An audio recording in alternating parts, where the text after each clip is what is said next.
Hey, what's up, everybody? Welcome to GameFace episode 477 right here on SIFTD at SIFTD.net. We have an awesome show for you guys today. In fact, I think this might be the best show of 2026 so far. And of course, alongside me to do that is the one and only Matt Keil. Matt, how are you? How's your week been? Pretty quiet. Playing lots of games. A lot of games. Me too, man. It was a great week of playing games. I've had an awesome week. Mm-hmm. Three games I played this week that I liked all of them, and I've just been jumping back and forth between all three, and we're going to talk about all of them on today's show today. I don't know. IGN said one of them was bad because of cheese. Oh, actually, that review is crazy. That was bizarre. Like, I don't have a lot of opinions about reviews very often, but like I read that, I'm like, what? Like you're just upset that there's cheese jokes in it in a mouse game? Like, who cares? I mean, so we're talking about Mouse PI for Hire. We're going to review it in today's show. It's a monochromatic, like, shooter based on 30s cartoons or whatever. The weird thing to me was that the review focused on stuff that nobody cares about. Like, it wasn't really about the game. No. Like when they would actually talk about the game, they'd say it's good. Yeah. But when they start talking about this esoteric stuff, like mentioning cheese too often, and it's always talking about mice. Well, yeah, they're freaking mice. They're mice. And then in the end, he gets in this thing where he's trying to say there's like these conflicting aesthetics in the game, and he goes on about that for like 3 minutes. I don't know what was going on. There is like the moving characters and stuff look like a different animation style from the background because they render them differently. But like. So what? You just heard it. Like, that's all you need to really say about it. It spends 3 minutes on it. So anyway, we're going to review that game. We're going to review Pragmata, which is Capcom's new quirky, sad dad sci-fi game. We're going to review Replace, which is this awesome cyberpunk game that's on Game Pass right now. We're going to talk about the first information on The Last of Us Part 3. We're going to discuss some new information on the next God of War game. We're going to talk Metro 2030. We have a barn burner of an episode. Literally the best episode of 2026 so far. So if you've joined up to watch on Twitch or on YouTube or whatever, buckle up. We have a great episode for you guys for sure.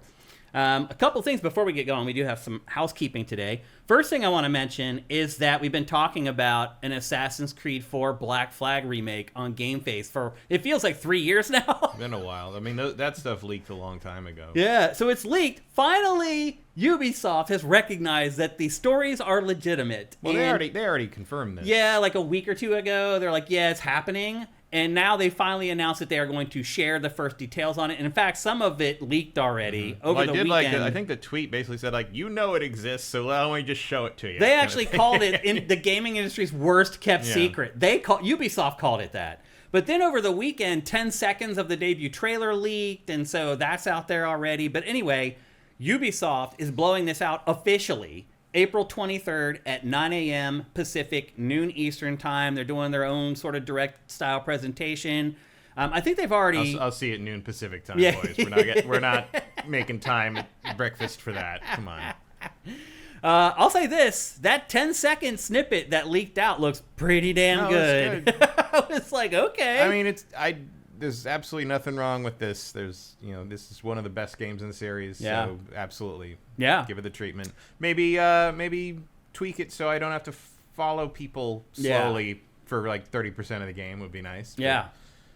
They have to make minimal changes and tweaks to make this game really sing. Oh, yeah. I mean, it's pretty damn good on its own. With some tweaks to the mission design, the on-foot stuff, like this could absolutely, this could be the best Assassin's Creed game. That's what I was getting at. Like, it's like the only thing Brotherhood, if you perfect everything in it, the only thing Brotherhood really has over it is the ability to call in your boys. Yeah. Like, which is my favorite part. Which I do love. Yeah, no, that's a great part of Brotherhood. It really is, yeah. Like, Brotherhood's the only time I've really felt like I led a guild of assassins. Yeah. So. Agreed.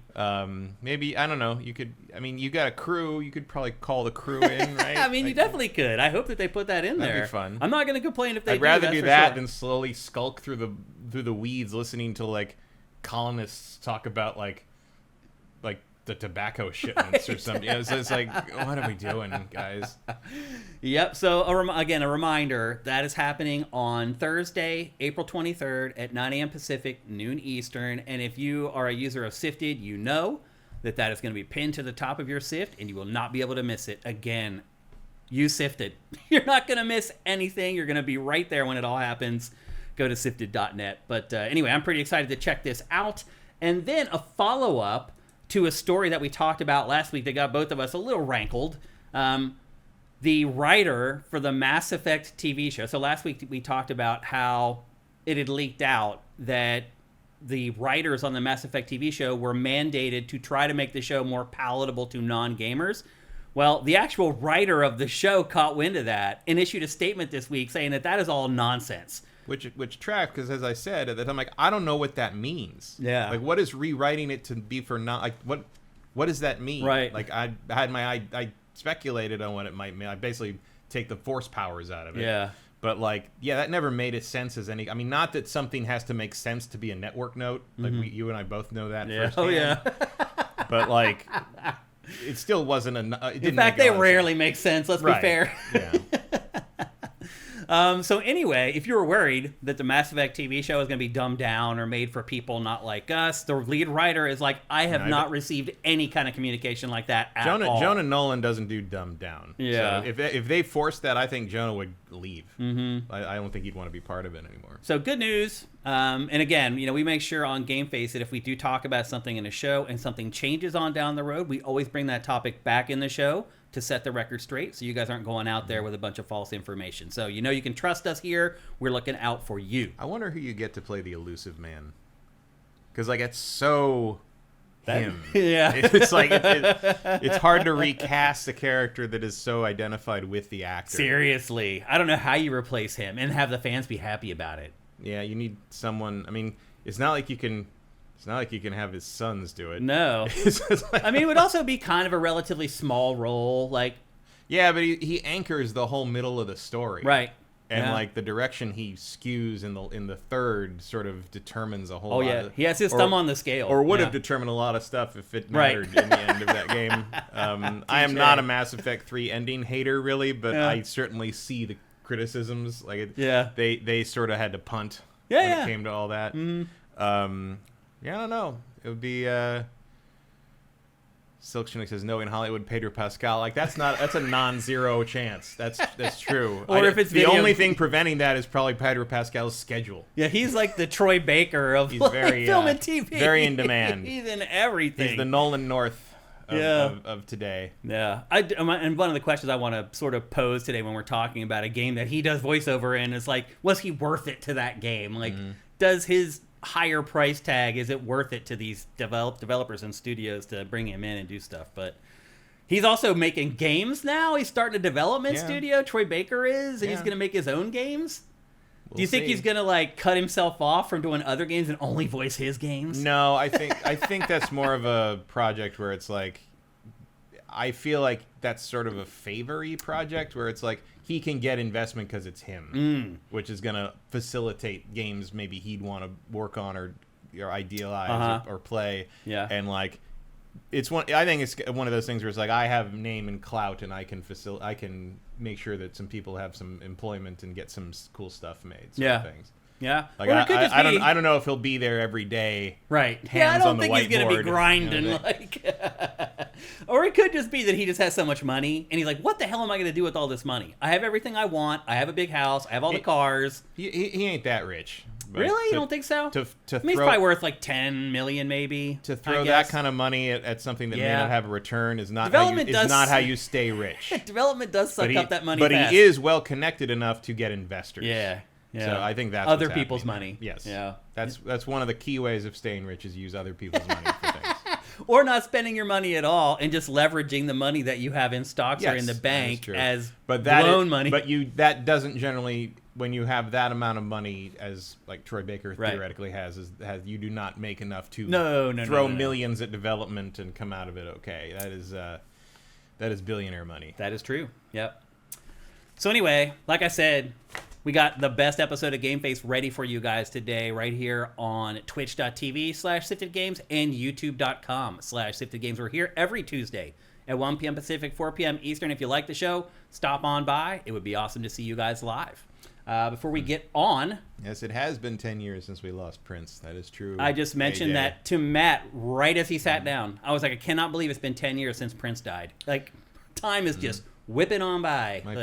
My favorite personal Prince story is one of my friends grew up in Minneapolis. And he was like, I think he was 6 or 7, 8, youngish kid, and they were at the movies, and he and his dad were at the movies, and right in front of the movie theater, as they were walking down the hall, this movie theater like gets out, and this parade of weird pretty people came out, and I couldn't figure out and they all went to the emergency fire exit. They didn't walk out the normal way, and the last person in the entourage was this short little dude, and I couldn't and I was looking at him, and finally as he reached the door, I realized it, and I just yelled out, "That's Prince!" And Prince turned her at the door. Prince turns around and goes, winked and leaves. That's awesome, and that was his encounter. Wow, that's great. I have, working in TV, you meet. So I've met so many celebrities because Spike would do 3 award shows a year. They do the Guys' Choice Awards, they do the Scream Awards, they do the Video Game Awards, and I had to work on all that. I was in behind the scenes in the green room and stuff. I have met every celebrity pretty much at this point. I have never met Prince. I never met him. I never even had a brush with him. Very few people. I've never known anybody that met. Your story is the only connective tissue I have to Prince at all. That's it. I guess technically I have met Kevin Smith and he met Prince. So that's the closest. There you go. I might have done that. I may have met a celebrity. I'm sure I met celebrities. Yeah, probably met celebrities who've met him. Yeah. But yeah, what a talent, man. His music still is just timeless. It just never gets old or sounds old. What a shame. Bro, you don't like that scene in Batman '89? I don't know what to tell you. The god awful scene in Batman '89. I don't remember that. I assume he means the museum scene where the Joker is Joker getting defacing everything. Yeah. Which is a great scene that they're replicating in that Lego game. Right. So, that's right. That's an iconic scene. Yeah, absolutely. I mean, they literally the second trailer for the new Lego game was them replicating that scene, which was basically a flex of hey, we licensed the Prince music, so here we go. I mean, you are definitely on an island there, Silk Snake. You are the only one who thinks that. I do have I've never figured out this discrepancy though, and maybe it's just me remembering it wrong as a kid because I was 13 or 12 or 13 when that came out. Yeah. When they're dancing through the museum, and they spray paint, they deface the George Washington portrait. In the theater, I remember Jack Nicholson saying, "Another bill." Oh, really? And in all the subsequent releases of it, he says, "The $1 bill." Really? And I'm like, did I imagine the another? Because I think the another bill is a funnier joke because it's a reference to it's a money, it's a bill, but it's also another bill was we got to pay another bill. It was a common. My grandfather used to say that all the time. Oh, another bill. Yeah. And I'm like, I thought that's a funnier joke. Yeah, of course. The $1 bill is not a joke. It's just saying that he's the guy on the $1 bill. So I always wondered if that was an alternate version that exists or if I made it up in my head. What I think happened was you took a bite of popcorn when they said it. I don't eat popcorn in movies. Oh, really? You don't eat anything in movies? Never. Oh, okay. Partly because my dad wouldn't buy us popcorn, but no, I do not eat in movie theaters. Because sometimes I'll miss stuff if I'm chewing and I can't hear very well. Yeah. I saw it 3 times. I definitely remember it. All right, fair enough. Everyone's birthday party was going to see Batman that summer. That's hilarious. I saw it several times. My other favorite memory of that movie is I saw it with my parents. The second or third time I saw it was my parents, and I remember there's the scene where he rescues Kim Basinger, and he's giving when her she was in her height of her powers. Yeah. When he's giving her the little grapple thing to lift her up. And he goes, how much? He goes, how much do you weigh? And she goes, 108. And he goes, and my mom goes, and then later he picked because it doesn't lift her all the way up. So later he goes, you weigh a little more than 108. My mom goes, thank you. Yeah. That's really funny. That was the main thing I remember about that part of the movie. For a minute there, Kim Basinger was the bee's knees. Oh, for an 18-month period, she was my heartthrob anyway. I was all into her, man. I mean, that's basically. Hollywood picks up and uses the women and throws them apart. Yeah, and like I said, it's only today that you're starting to get that thing where women over 40 still have careers. No, you're right, and not all of them. Only some. No, not all of them. Some. I mean, they're but it used to be you got one Meryl Streep or Barbara Streisand that sort of were able to allowed to continue working through their whole lives. they pick the ones, though. Pretty much, yeah. I don't want to know how they pick them. But now they can come back and be mothers. Right. Yeah. Although now they can play the grandma. Right. Our age, like people are coming back to play the grandparents. The guys can play James Bond. Oh, right. Older female actors, they play grandma. Right. It's oh, hilarious. You're 35? You're too old for James Bond. You're like, James Bond is 54 right now. Like, what are you talking about? Yeah. All right, let's check in with you guys. James Bond should be. Daniel Craig's James Bond should have probably been talking to M. Yeah. More than the Bond girls.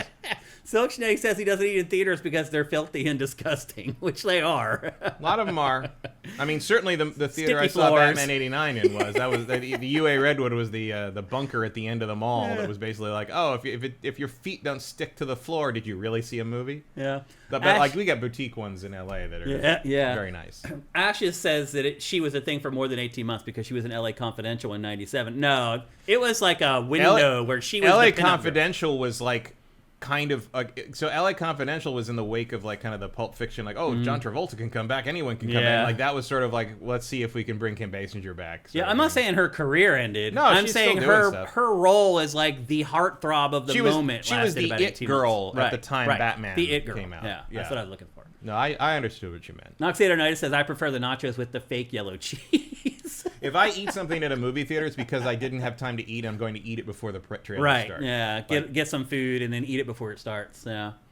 What else we got up in here? See how you guys are doing. Bushy Wookie, thank you for Twitch Prime. 23 months. That's freaking awesome. A 22-month streak. That's freaking sweet. I refuse to be the guy who, like, as soon as things get quiet in the movie, you just hear like the crinkly rap. I'm like, now is when you're opening the gummy bears. Like, I always wait for the action before I like start digging into my food. I always get all I end up getting is Milk Duds. I don't know so they're pretty quiet. I don't know if you saw, but the popcorn bucket thing came out for Mando and Grogu. No. There's like 12. There's like 12 popcorn buckets for this movie. Like all I could think was just Spaceballs merchandising, where the real money from the movie is made. Spaceballs 2 is coming. Spaceballs 2 is coming. That's crazy.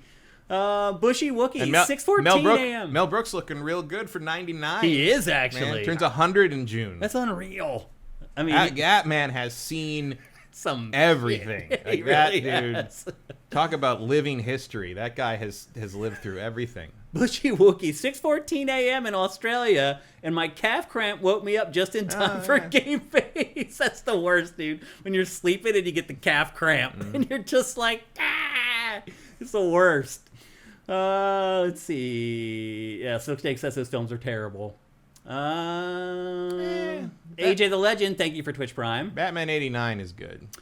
Good-ish. It is what it is. It is what it is. I don't actually like Batman Returns very much, which is apparently a unusual. People seem to think Batman Returns is the best of the original Batman. Yeah. But I think that is a Tim Burton movie that happens to have a man dressed as a bat in it. It is not a Batman movie. Yep.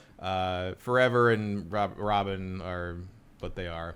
I will say this. I think Batman and Robin is better than Batman Forever. Really? Because Batman and Robin knows what it is. Batman and Robin is trying to be the schlocky, campy, like kind of successor to the original 60s, the 60s show. Batman Forever, if you watch it now, you can see the tug of war between the Burton style and the new goofball style the studio wants, and Schumacher can't quite reconcile the two, not through any fault of his own, but because like they'd already had so much pre-production done for the next Burton one, and then the studio decided to wanted to drag it into this more like kid-friendly, like campy thing. Yeah. And Schumacher basically struggles with it, and the movie is kind of, I mean, it's fitting lost in limbo. It's weird that like a movie with Two-Face in it has like two personalities, and it doesn't like leverage that thematically at all. Right. Because it wasn't on purpose. It wasn't, yeah, because we didn't intend to be. But you can see it kind of like struggling on both sides and failing at both things. And Batman and Robin, for all its faults, I think is what it intended to be. Yeah. For better or worse. So I would, if you're gonna make me watch one of those, I will probably watch Batman and Robin. I would agree with that. JM Rain, thank you for Twitch Prime. Good to see you made it back safe from Coachella. I guess you didn't go to week 2. Noxator Night says, I only eat during the previews. I'm not an animal. Zed Saber reminds us that Dick Van Dyke is 100. Yeah. Which he also looks pretty good for 100. Dick Van Dyke, yeah, he can still jump up on a desk and do the dance. It's insane. Like, it really is. Erebus Jones, thank you, brother, for Twitch Prime. Because Dick Van Dyke never stopped dancing. That's the trick. That's true. Yep. And Noxator Night is thank you for Twitch Prime as well. See if we got anything else in here. No, I think that's it. Batman and Robin had the better soundtrack, Eric Cartman says. It did have the better sound, yeah. I mean, you couldn't get away from that Seal song from Forever, but that had nothing to do with that movie. So right. Kiss from a Rose? Is that what that was? Kiss from a Rose. And also, like, I think it was like maybe like 5 years ago that I realized that, like, because I always thought the lyrics were "Kiss from a Rose on the Grave," right? But it's actually "Kiss from a Rose on the Gray." That's the actual lyric, and it's a reference to his depression. Oh, and I'm I like, see. I'm sorry, it's Grave now. Yeah, like we made your song better, Seal. I'm sorry. Like on the. I mean, he's at a grave in the video. Like it's understandable why everybody thought that. It is, yeah. Cilanetto over on YouTube says the IGN mouse review was insane. It was the first time I clicked on the reviewer page to check his credentials. It feels like someone who wants to write something else and stuck doing reviews.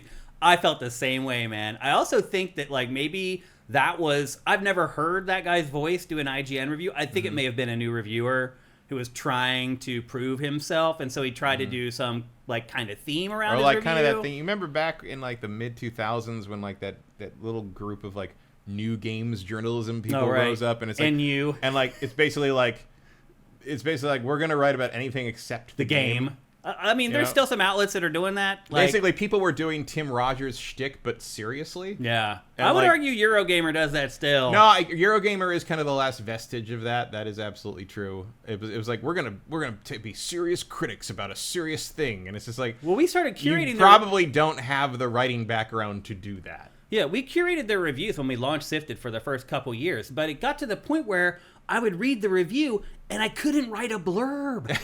Because I couldn't understand what they were trying to say about the game, whether they liked it or they didn't like it. You should have just been like, Eurogamer gonna Eurogame. Yeah, like we just stopped curating it. Yeah. We're like, okay, if you guys are gonna write esoteric stuff, maybe there's an esoteric aggregator out there you should just pull out like quotes from like Oscar Wilde books and put them under there and just like not explain it. Keith and Yates quotes. We had no idea that Eurogamer was a Bunburyist. Satanist says that he or she beat Replaced. It was so cool. We're going to talk about Replaced on today's show a little bit later on down the road. So Satanist also says Bone Thugs Look Into My Eyes on Batman and Robin is one of their best songs. Yeah, that's true. Bones Thugs and Harmony has a good song. Bone Thugs and Harmony has a lot of good songs. I hate it. So there's two genres of music I cannot stand. One is country western. I like old country, like old Hank Williams from like the 50s. Like I like Hank Sr., hate Hank Jr. That's my country. And I hate anything after like 1970. And I hate R&B. Like soul, like Boys to Men, Jodeci, literally. See, I would consider Bone Thugs and Harmony hip hop. Really? See, to me, they're like R&B soul. Like I don't put them in with hip hop. I wouldn't put them in there. Really? So I will say this about Bone Thugs. Read their lyrics without the music sometimes. Yeah. Because I think they are some of the best poets of that era of I didn't think they rapped. I thought they sung. They do, but it's kind of bridges. It depends on which album. But I absolutely look at their lyrics because they are phenomenal writers. They are phenomenal writers. Okay. Erebus says what? Erebus says, wasn't the new games journalism Kieran Gillen's movement before he ended up writing Marvel and Star Wars comics? I don't know who that is actually. He was involved, but I don't really associate him too closely with that because he wasn't in it long enough. And then there's Kotaku's reviews, which aren't quite as like bougie as like Eurogamer tries to write, but they're literally like 8,000 words long. Most of that stuff was just on blogs. Yeah, who's gonna read an 8,000 word review for a game that 20,000 people are gonna buy? I mean, it's really just hype train incoming. I mean, it's really just Tim Rogers. Yeah, no, it really is just him. Except it took watching and listening to Tim Rogers to realize it's a bit. Yeah. Like, it's kind of a bit. Like you have to be that person a little bit to be able to do a 9-hour review of Cyberpunk 2077, but he knows it's ridiculous. Yeah. Like, he knows what he's doing is silly, and he tells you not to listen to all of it, but everyone does anyway because he only puts a video out every 2 years now. But, like, I don't know. I'm still on his Patreon, so maybe I'm the idiot, apparently. I think he's very funny. Let's see. Bone Thugs and Harmony were amazing. Age of the Legend. I didn't know written reviews were still a thing. Silk Snake.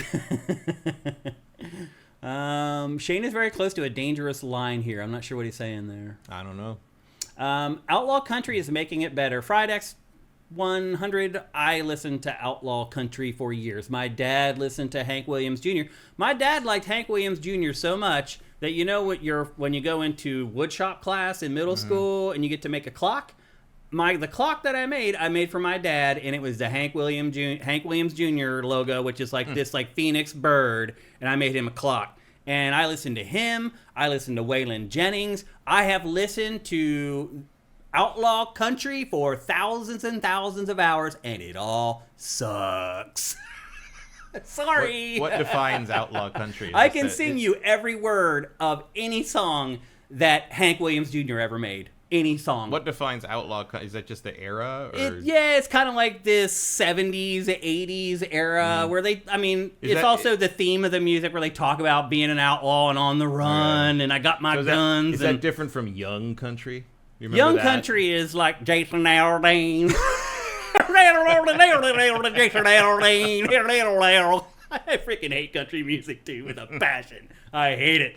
So anyway, I don't know if I can't believe I haven't said that already on GameFace in 477 Country music episodes. doesn't come up all that often, really. It only came up because of Bone Thugs and Harmony. I only have tangential relations to country music. I mean, my dad loved old country music. Times in he says... I'm talking about like Roy Rogers shit. Like not like... currents. My dad considered music to have ended in the 60s. Oh, really? Once Elvis hit the scene, it was all over. No, he loved Elvis. He hated the Beatles. Oh, okay. Like, he thought went too far. The Beatles ruined music, he thought. No joke. Times then he goes, it's before it all turned into truck, river truck, girl truck. One of my dad's favorite jokes was dog on the porch, drinking the beer. One of my dad's favorite jokes was that all good country songs have to be about trucks, dogs, prisons, the women leaving you, and trains. And so the ultimate country song is I was on my way to pick up my girl from prison with my dog in the back of my truck when I got hit by a goddamn train. It sounds like Grand Theft Auto 6. Pretty much, yeah. Grand Theft Auto is the new outlaw country. Anyway. All right. I think it's time to get on with GameFace. I told you this was going to be the best episode of 2026. I tried to tell you. But anyway, I think it's time to get on with GameFace episode 477. But of course, before we do that, it's time for a word from our sponsor, the awesome LS Cream. It's LS Cream, the fine cream liqueur crafted by fellow gamer and sifter Stevens Charles. Inspired by the Haitian drink crémasse, LS Cream delivers an award-winning experience with every single pour. One sip and you'll see why. It's a party favorite. The silky blend of fresh cream and premium neutral grain spirits mixes great with everything. I dare you to put a shot in your coffee. I've been drinking it for years and still, I find new combinations that taste incredible. LS Cream is the kind of drink that keeps surprising you thanks to its notes of vanilla, cinnamon, nutmeg, and coconut. Take it to any gathering and watch it steal the spotlight. We've never seen anyone resist. Ready to join the fan club? Head to creamls.com/sifted for recipes, retailers, and online orders. That's creamls.com/sifted. All right, people, we just got some good news. And the good news is Stephen Charles, the main man at LS Cream, is coming in for another episode of GameFace. So our May 12th episode, I believe it is, he will be here, and he'll be sitting in this chair and discussing games with us and also discussing LS Cream.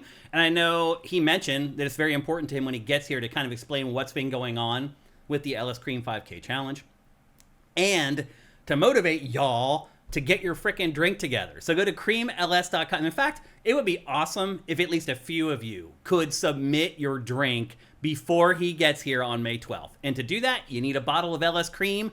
Go to creamls.com/sifted. There's a bottle locator there. There's a store locator there. You can either get it shipped to you or you can find it locally. Also, again, if you want to enter that 5K challenge, go to the website, sign up for it there. There's some paperwork you got to fill out. The rules are there. Basically, get your bottle, make a drink, give it a crazy name, take a picture, put it on Instagram, tag LS Cream, and you could win $5,000 USD.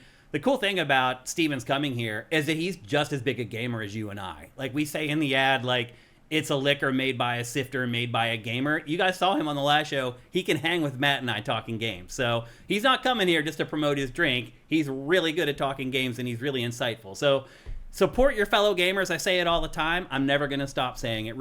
Try to support the people that are like you, and then there will be more people like us. That's how the world works. So go to creamls.com/sifted. Give them some love over there, and we'll be seeing Stevens Charles very, very soon. All right, we're going to kick things off. GameFace 477. We're going to talk about easily the biggest game release of the week, and I would argue one of the top 3 game releases of the year so far. And I would put another Capcom game in that top 3 with Resident Evil Requiem, and we're going to talk about Pragmata. Pragmata is a third-person sci-fi shooter with puzzle elements.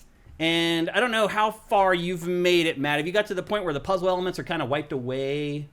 No, I'm like halfway through it. Eventually you get to the point where you don't necessarily have to do the puzzle stuff anymore if you don't want to. I did unlock the mods that let you do that, but I like doing them. Yeah. So. As you get further into the game, like in boss fights, it can be very handy to get rid of that, to make sure you get through and line up all your things. But anyway, let's talk about the plot of this game. Basically, you are a part of this crew that lands on the moon. Basically, you've lost contact with people in this space station on the moon. You get there, there's a horrible earthquake on the moon. You lose contact with your crew. You think most of them are dead. You end up being saved by this little android girl named Diana. Although you give her the name Diana, her actual name is like DI48D. Yeah, D100. Something like that. You call her Diana to personify this android, I guess it is. And basically, she's a Pragmata. Yeah, she's her, whatever she is a Pragmata, and they're just like these. Not that Hugh knows what that is. Yeah, but that's what she says she is. Yeah, that's what she says she is. And basically, the plot of the game is Hugh and Diana trying to figure out what happened to his crew and figure out if they're still alive. And worst case scenario, get themselves back to Earth. Now, there's some things about this game about the plot in this game that give me some questions. Like, for the whole concept of Diana seems insane to me. Like, she's an android and she can do crazy stuff. Like, she can stick these computer chips in her teeth and she can read data and upload data through her teeth. She can send data through her hand. She can send data through her eyeballs. She does all this insane stuff. But she's a 5-year-old girl. And they've made her to be a 5-year-old girl. She still is fascinated by bouncing balls and slides and swings and anything that a normal Earth girl would be fascinated with at the age of 5 or 6. And it just doesn't make any sense to me. Why would you make the androids children? Now, I get why the game does it, because they want to create the dad and daughter connection between the two of them. But why in this world would the people who made this space station create children? Well, 2 reasons for that. First off, have you seen the tech people in the world? Okay. They are fucking weirdos. So I can totally see them doing that because it's fucking stupid. Yeah. And that's just what we do with this robotics technology. Now, second, if you read all the diary entries and watch all the hologram scenes of the people who lived there before, these were all very mentally broken. And some of them were out there tech people, I just noted, but a lot of them were not happy to be there, and they were creating pets and I think they were creating pets and children to replace the fact that they weren't allowed to have them there. And I think part of it was, and there was a lot of weird, not black market, but almost graft with it. People were they were so bored and they had nothing to do because the AI was doing everything, and their job was just to press a button. So they're stuck on the moon without their families or anyone, and so they started using basically throwing what they wanted into their things that they were doing. Otherwise, there's a lot of warning emails you see. It was stop using this to make this or whatever, because that's not what it's for, you weirdos.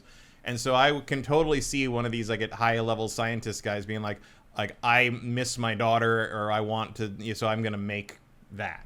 And that's what they made. And then the world ended, and it all went to hell. Clearly the idea was not to abandon this android to, a robot apocalypse on a moon base. It was to sort of treat her as, sort of a child who could be justified as taking up space on this moon base and using up Luna filament because she was a very useful tool as well. But she's never going to grow up. She's always going to stay that. Right. And the other thing, too, is like right now, this shot. So that is the suit that he comes in. This is a suit that he crash landed in. Of course, the graphics change as soon as I do that. Now, look, the suit has places for her to put her feet. Mm-hmm.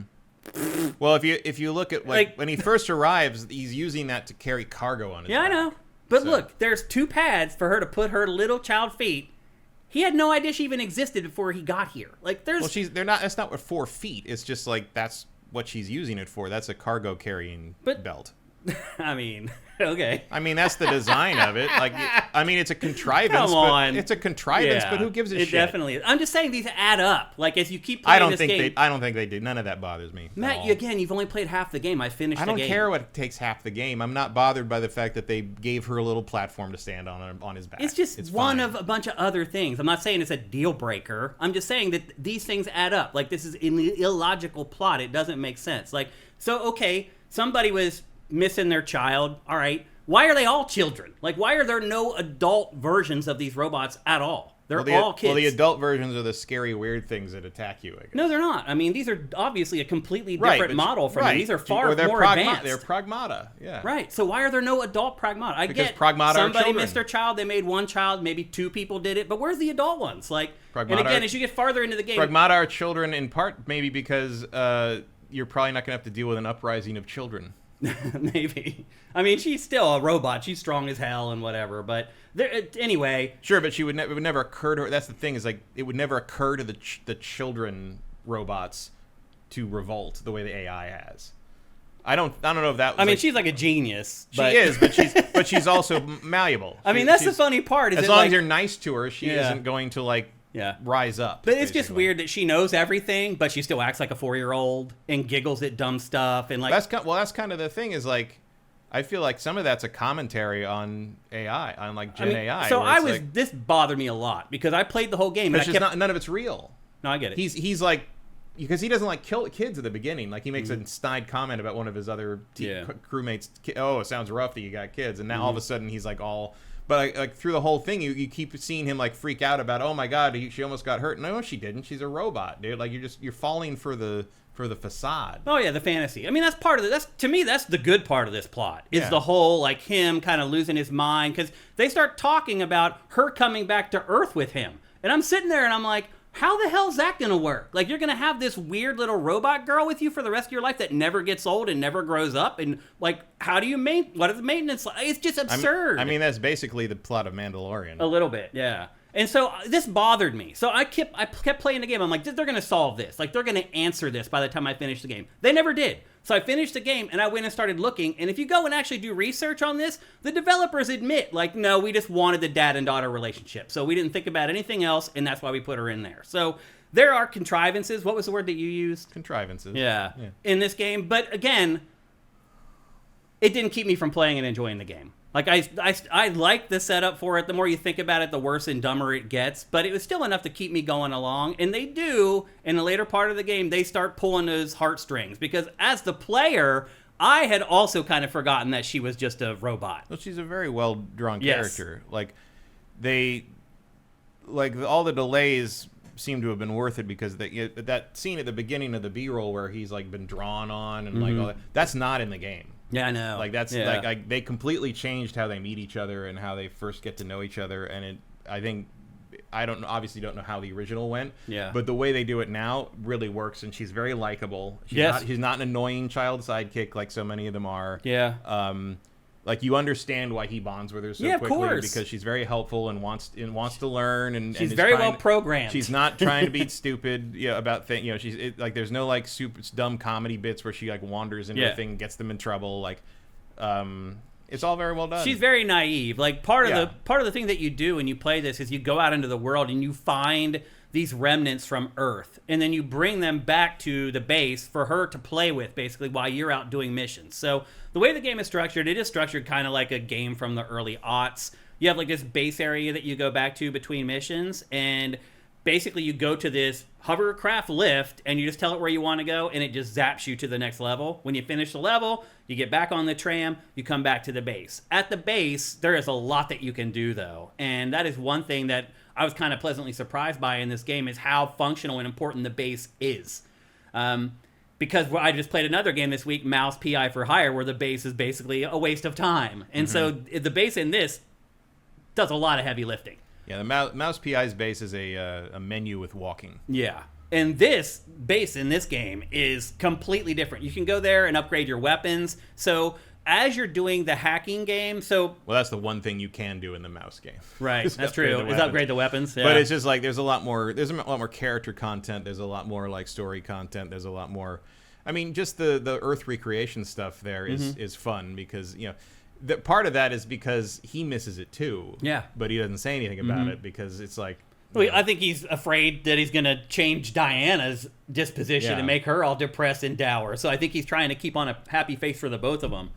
But basically, the way it works is it's a third-person shooter, but with her on your back, once you sort of go into down the sight's view of shooting, that little menu in the top right there you're seeing right now will pop up. And basically, using the face buttons, you just navigate through that. And as you go through an icon, it adds to the power of the attack. And eventually, you get crazy stuff. Like, I ended up getting this thing called Confusion, where if you made sure that you went through that through the confusion icon while you were going through that grid and you attack, it would then confuse the enemies and make them attack each other. And so you start getting these very special sort of icons that you can put into that grid that do special things and increase the power of your attacks. And that's one thing you can do at base, is buy new versions of those, upgrade versions of those, upgrade your weapons. You can get your new costumes there. There's this crazy like tic-tac-toe game that you play that unlocks even more stuff. Bingo. Yeah. Bingo. Oh, sorry. I'm sorry. Yeah, bingo. And the one thing I would say overall about this game is that everything that it provides for you to do gives you rewards that matter. Yeah, they're very good at rewarding you for basically anything. Anything. And it's meaningful stuff. It's not just crap. Like, even like so you can only choose, 4 or 5 of the things to put in the grid. You end up with like 15 or 20 to choose from. It's hard. You have other abilities that can like spawn other ones in the grid too. Like, and like then you get like the stances that basically change them to offensive or defensive. Yep. Like, I mean, it's really deep. The puzzle doesn't stay the same the whole game, which would have been boring. Yeah, and it eventually, when you start fighting some of the tougher bosses towards the end of the game, that grid gets gigantic. And as I hinted at a little bit earlier, you eventually get this ability where Diana will just go through the grid on her own. Now, you can't do it every time. It's governed by a meter, like her meter that controls what she does. But as you get further into the game and you upgrade her, you can use it a lot. And particularly in boss fights where the grid is really gigantic, it can be the difference between beating the boss or not beating the boss. So, and you can not use that if you want to. You have to make some tough decisions on the things that you select to put into the grid, the way that you upgrade them. And smart players will try to create a complement to each other. So, for example, I use Confusion in the grid to add confusion to my attacks. Well, that frees up my ability to use something else to, say, boost my defense or boost my damage output or something like that. So what I learned playing through this game is that you need to use all the things that are at your disposal to create a well-rounded fighter and character inside the game. And this game allows you to do it. And you can basically become the fighter that you want to be. There's a bunch of different ways to skin a cat in this game, and it gives you a lot of ways to do that. So I really appreciated the flexibility in the combat system in this game. I was pleasantly surprised by it.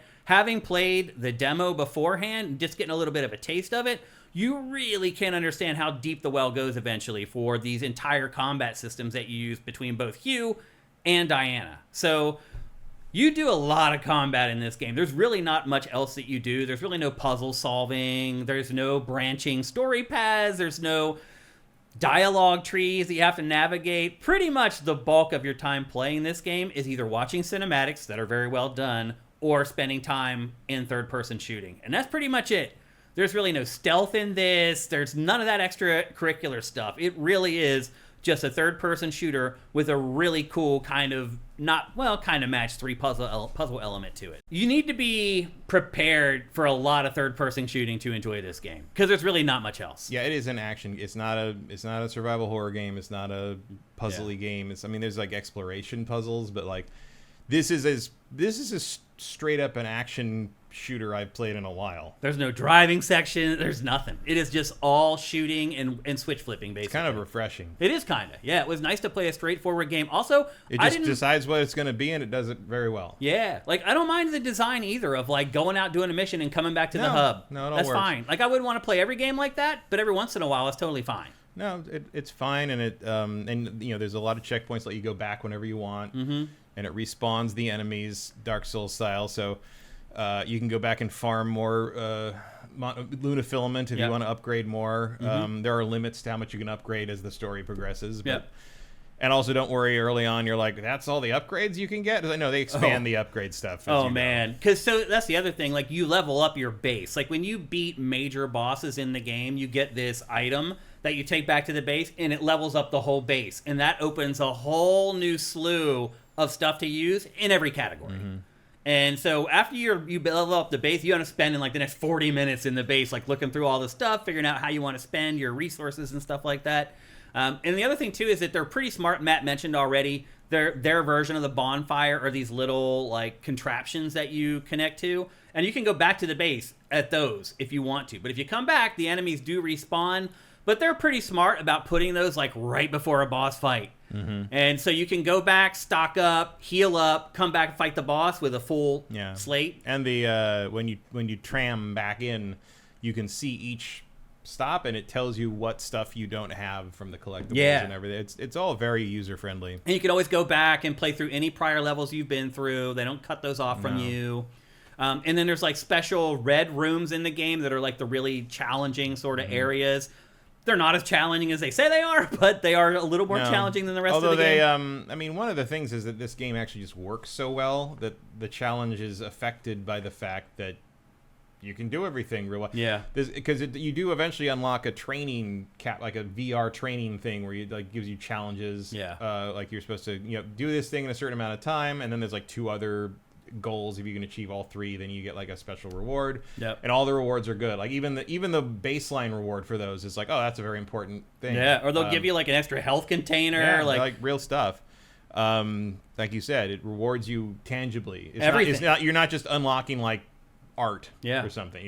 But like a lot of times when games do that kind of training, or like challenge thing, little challenge gauntlet thing, it's just sort of like, here is all the shortcomings of our movement and combat systems in one easy to access menu. And in this, it's more like, nope, this stuff all really works even at a high level. Like I was clearing like all 3 objectives of the first time on several of them. Like and I was like, oh yeah, this. I guess part of me was expecting him to feel a little more like Isaac from Dead Space, just because of how he's dressed, probably. But he's real snappy. Like, he's faster than any Resident Evil character. And like, he's a little clunky, I think, though. He's got a little momentum issue, but that's to be expected in low G. I mean, also look at that outfit he's wearing. I mean, that is... He probably weighs 200 pounds. It's still... Well, not on the moon. Right. But it's still remarkable...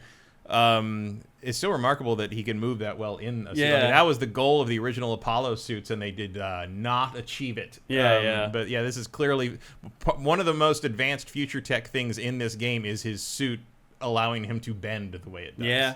Now, the game never really gets that difficult. Even the boss fights aren't that difficult if you're patient and you don't just try to like wipe them out in 5 minutes. Like, if you just think about the boss fights. They're relatively self-explanatory, and her overdrive ability is basically the end of the line. And you get like a big super finisher move at least twice per boss fight once you get your life down enough. Which is, I think, what's happening. That's overheating. Here. So this is an important element. So you have like a bunch of crazy guns, but you also have like this blaster that you use throughout the entire game. Later on in the game, you get a machine gun alternative to the blaster, and what it does is it doesn't do that much damage, but it overheats enemies. So you can choose. You can choose to use the pistol, which does a ton of damage and takes out enemies faster, or you can use a machine gun that overheats the enemies and allows you to run up to them and basically insta-kill them. Like rank and file enemies, it's a one-hit kill. Against bosses, it takes 5,000 hit points or something like that. So you can choose, do I want to play this game where I'm constantly executing enemies, or do I just want to shoot them in their weak spots or whatever that I expose after going through the grid or whatever? And it's nice. Like, this game in general really does let you play the way you want to. Like, you can just play as a big heavy with lots of ammo and you can only fire once every 10 seconds, or you can use a little pistol. Like, I've used that little pistol to beat bosses before. Oh yeah, I used the pistol more than anything else by far. Because it does a lot of damage and it's fast and it reloads quick. Once you upgrade it, once you get like one more ammo in the it makes a big difference. It's the best weapon you got. And that's the way in this game in general is like that. Like, you can really choose to play it how you want to. I was surprised by that. I never really thought the combat in this would be sort of that wide ranging. But one thing I would say is that there is some platforming in this, and the platforming in this is not great. Like, I never got 1,000% comfortable with like using the jump jets and stuff. Like, there was a couple times I died when I was like, I shouldn't have died there. I just can't get a grapple on how the traversal works in this. But the thing is, they never ask you to do it that often, and it's never that hard. Like, they don't put you in gauntlets where if you fail, it's going to ruin something or you're going to lose a bunch of progression or anything like that. Yeah, like, the only time I've had any kind of issues with that has been during those challenge things. Me too, yeah. And like, you get there. You get it eventually. They almost allow for it with the time that they give you. they seem to know, and they don't like. I mean, you're never 100. If you're like, you can't. I'm trying to think of what the game I'm thinking of with like the midair dashes is, but like, because it reminds me of something I can't put my finger on in terms of midair dashing. But you need to learn how to do it in this in the boss fights. I guess maybe just Mega Man X a little bit. Yeah. But like, you can't always 100% rely on where he's gonna land on the smaller platforms, because he does have a little bit of inertia when he hits the ground, so he might kind of like. You feel like he's gonna walk off the edge of the platform as he lands, and. Actually, sometimes it's better to not jump jet and let him land and do the crouch land. Because it like sticks you to the platform. But then that's using up an extra second. So it's hard to, you got to balance it. Yeah, but that's just a nitpick. Like, there aren't these crazy challenging platforming gauntlets. Overall, I think 95% of the time it feels great to play. Yeah. The shooting feels great, and the platforming is good enough for what they're asking from the player. So I didn't really have it. Probably my biggest compliment to this game is the gameplay. The way that it plays, the latitude that it gives the player to play it how they want to. I'll tell you this much. I wish Resident Evil played more like this. Yeah. Like when they did like a Resident Evil 4 style, like action style Resident Evil, I wish it was a little more... He feels a little less tanky. Leon's still a little clunky moving around in Requiem. I wish Leon moved a little more like you. Yeah.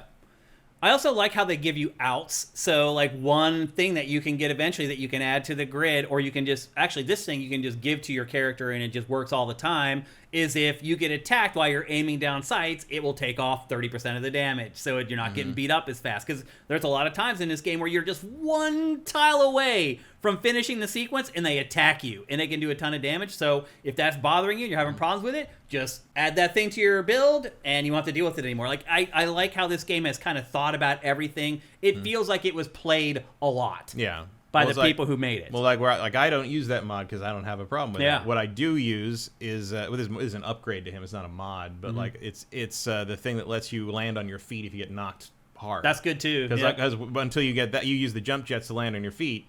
And you can tap R1 and you'll do like a flip in air and land on your feet. Whereas before that, you basically get knocked. And so if you get knocked down right as you pull the big hack on the guy, because that would happen with these guys sometimes. I'd pull the hack off right as they stomped. And then we'd both be on the ground recovering. And by the time I got back up, it was over. So like now that doesn't happen anymore. So like you say, you can really choose how you want to play it. Yeah, which I really appreciate. Like most of my mods are hacking mods. Because I think her opening them up longer is the key. And that the slow time when you dodge. I mean, if you can think of something you want to be able to do as you're playing this game, man, I wish I could do this. You probably can do that eventually. Which I never would have guessed this game was going to be like that.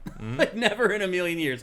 I really, for whatever reason, I mean, even just seeing maybe I shouldn't have thought of that, seeing the trailers, some of the footage, but like I just expected it to be, you're going to be this big clunky dude who has to use her as like a turret almost. Like, and you're going to be basically like desperately fending things. That's not what it is. No, it's really not that at all. A lot of it is kind of planning, getting distance between you and the enemies, figuring out how to quickly they move. The hardest fights are the ones where they throw you in a box with like 5 guys, and you're like, "Why? There's nowhere to move. Where am I supposed to go?" Those are the only times I've died, pretty much. Because this game is pretty easy. It is pretty easy. Yeah, even on the default setting, like even. God, you remember when this was supposed to come out 4 years ago? Right.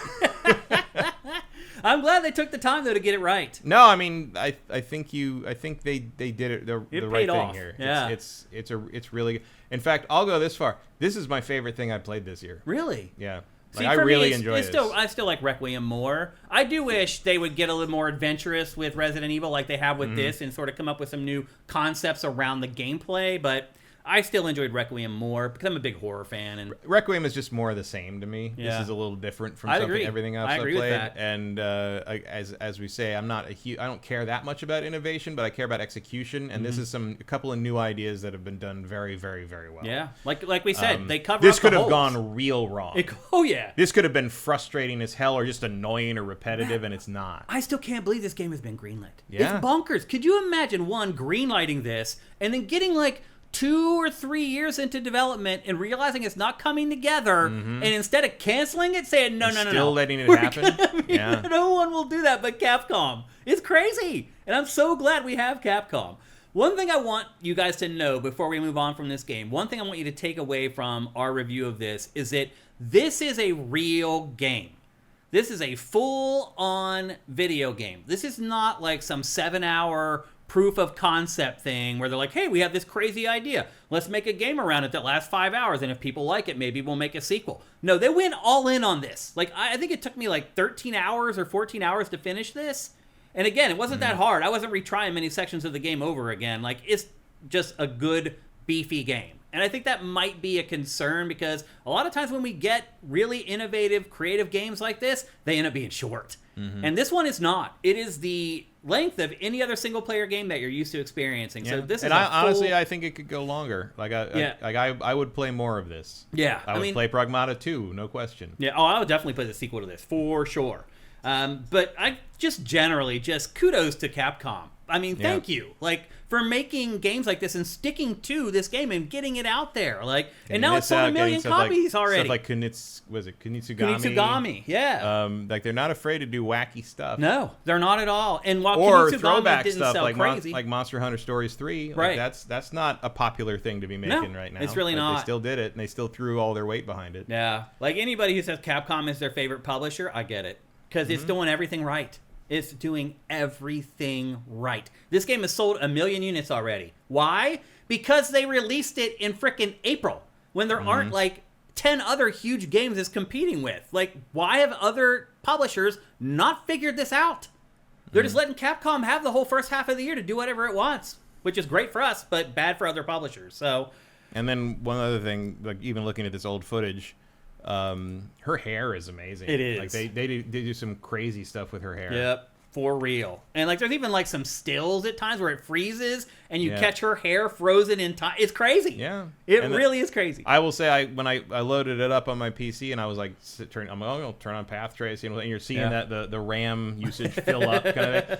This thing runs like butter. Does it? It not a single hitch, not a single stutter, not a single slowdown. It runs like it's on wheels, greased with.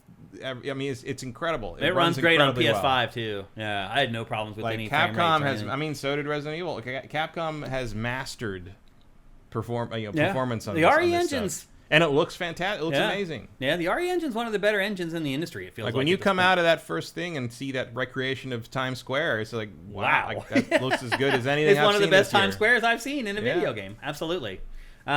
So other than the plot, which I think as you get further in, it kind of loses a little bit of its impact, and it gets a little corny and cheesy towards the end, this is still a great game. I definitely recommend if somebody buys this. If you're even a little bit interested in new, unique ideas, and I would also argue, if you want to see more unique games, you need to support the unique games. And this is Matt and I telling you that this is a really good one. So if you're someone who is kind of like us, been playing games for a long time, you've played 1 million shooters, you played 1 million action games, you want new stuff, you want unique stuff, you gotta support games like this. You gotta support Pragmata. That's all there is to it. And if you're worried about it being, it's another sad dad thing, it does. It is a little bit, but not more in terms of the resolution of it, which of course as you say, with a little android child who will never grow up, it's kind of inevitable that you have to do something with that in the end.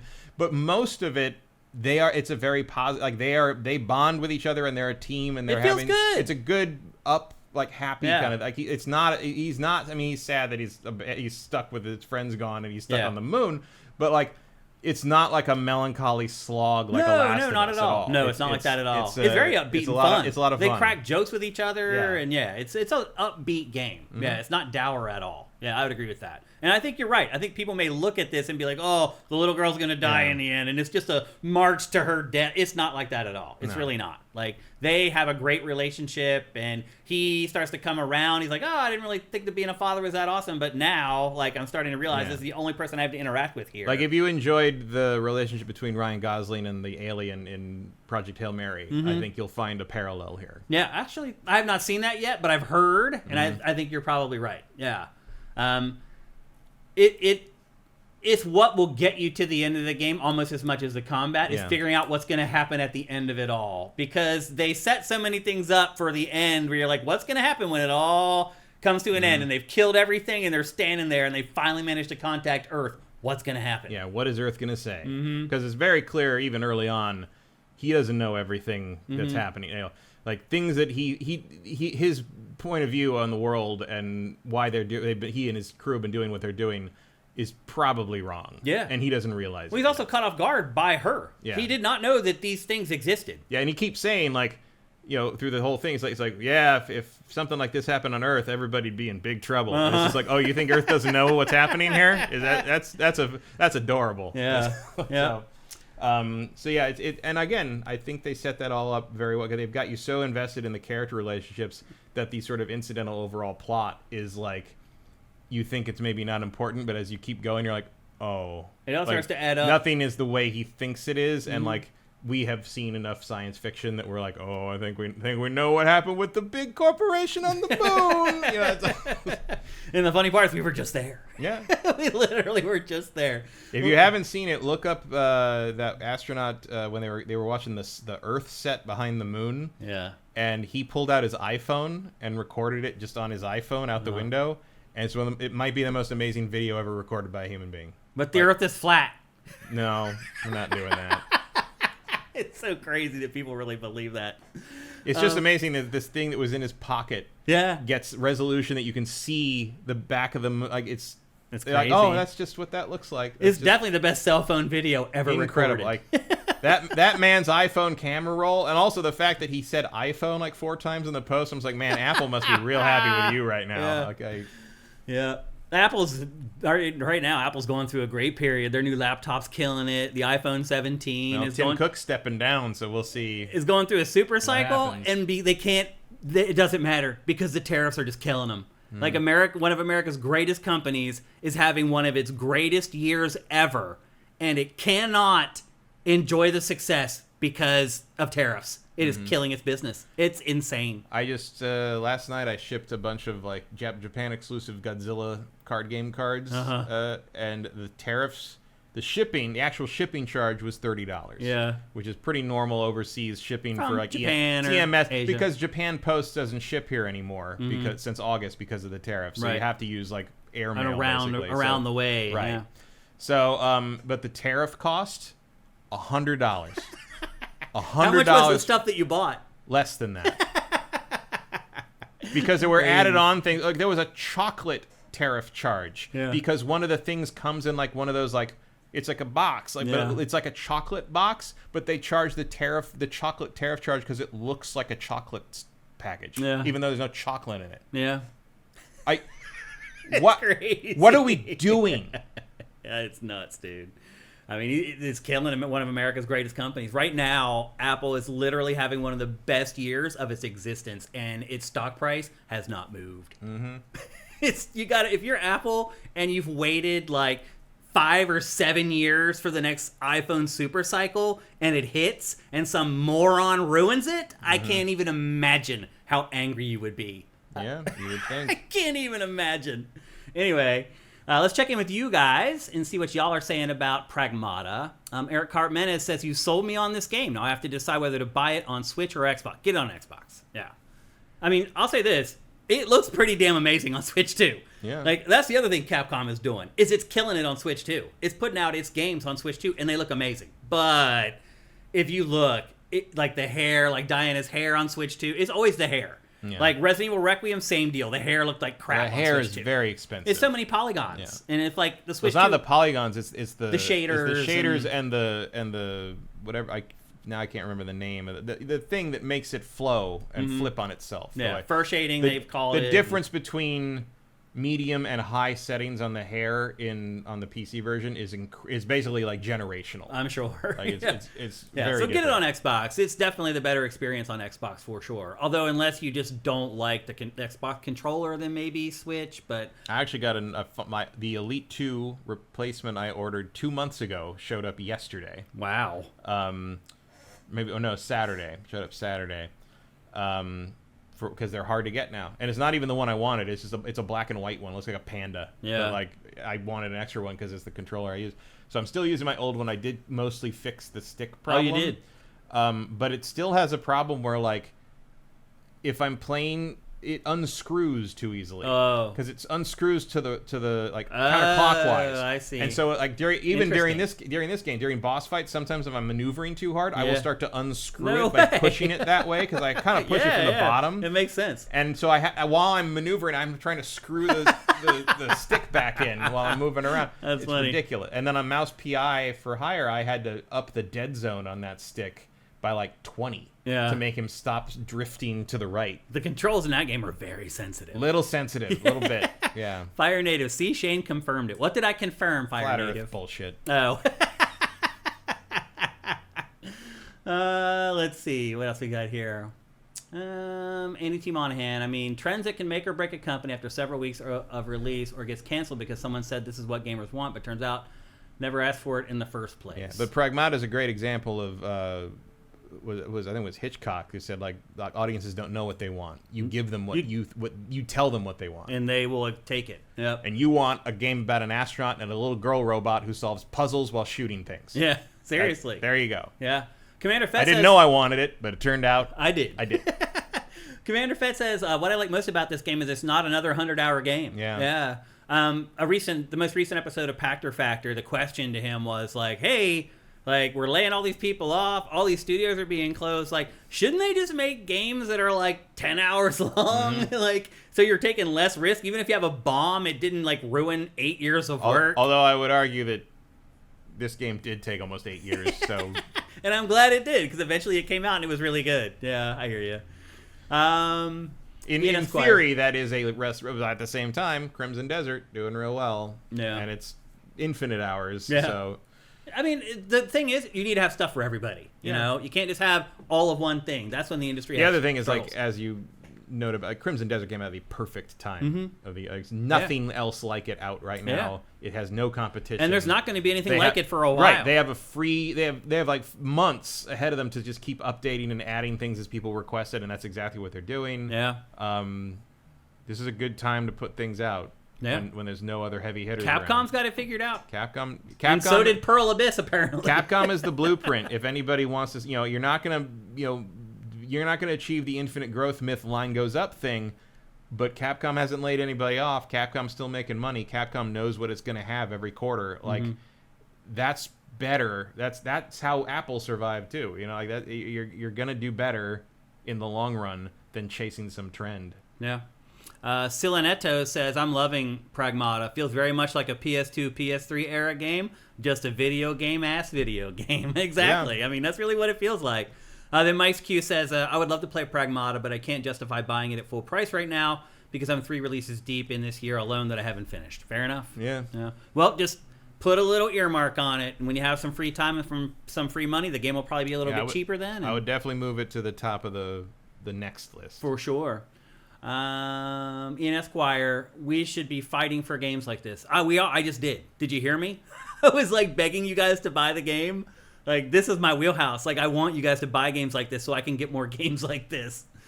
RE Engine is one of the best and more efficient out there from Cinetike. Absolutely. Yeah.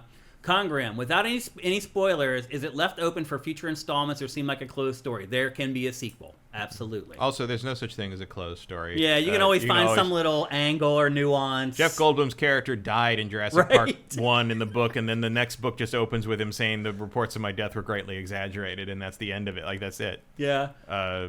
There's a John Woo movie where Chow Yun-fat plays a cop, and at the end of the movie he gets killed in the big finale, and it was a phenomenal hit, and they want to do a sequel, and he didn't want to do it without him. So at the beginning of the sequel, his twin brother, who was also a cop, shows up, and they just go from there.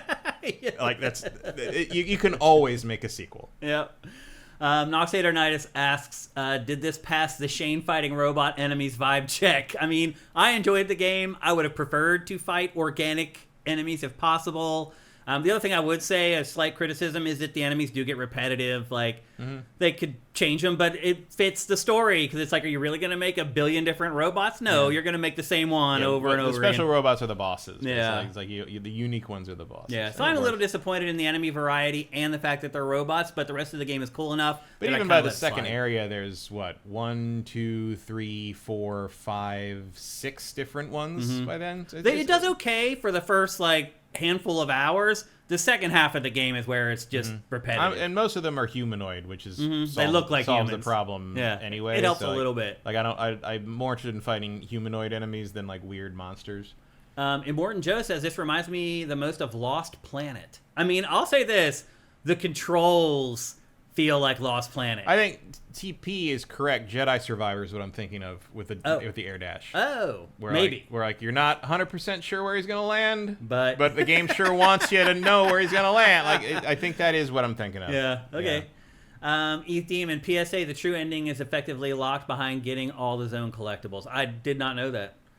Not a problem. How's the difficulty, and are there different? There are, and I played it on standard, and it's easy. It's fine. Yeah. It's not that challenging. Even the bosses you'll beat within probably 2 tries. Like, if you wanted to make this challenging, you'd probably limit the ammo more. But the ammo's limited on your other weapons, but your pistol just regenerates all the time. So you're never unarmed. It's not a survival horror game. Because your base pistol, or if you move to the machine gun later on, like I mentioned earlier, it has unlimited ammo. Yeah. You just have to, it's on a cooldown. You have tons of resources and even healing stuff. I mean, there's just ammo everywhere. And even if you die, you just can walk right back to the check. I mean, there's no punishment. It's not really trying to stop you. No, it's not like mean-spirited or anything like that. Anything else? ETH Demon, that's true of Resident Evil as well. Plot is secondary to the gameplay. Yeah. Shane, you sound like those new games journalists. Who cares about the plot? It's a game. Talk about the game. I've been this way from day one, Ashes. Wait till we get to the cheese. Yeah, seriously. Where have you been, Ashes in the Hourglass? I've been saying this literally for my entire career, for 30 years. I've always been this way. To me, that's what separates games from film and TV, is interaction, being able to interact with it. So to me, that's always going to have high priority. Erebus says, you might be taking the logic of a space robot little girl too seriously. Okay. I mean, nobody cared that Mega Man was a kid. Yeah, I mean, it's different in this game, though. But that's also why a lot of people thought this was a camouflage Mega Man game. A child robot with superpowers in a blue outfit. It might do it. I'm still not ruling it out. Yeah. Yep. It does seem to take place in the year 20XX. Right. I'm just saying. Yeah. AJ the Legend asks, could Capcom take any elements from this game and incorporate it into Mega Man? It would be very easy to tweak Hugh's gameplay into Mega Man X. Yeah. I'd agree. Yeah. And it might happen.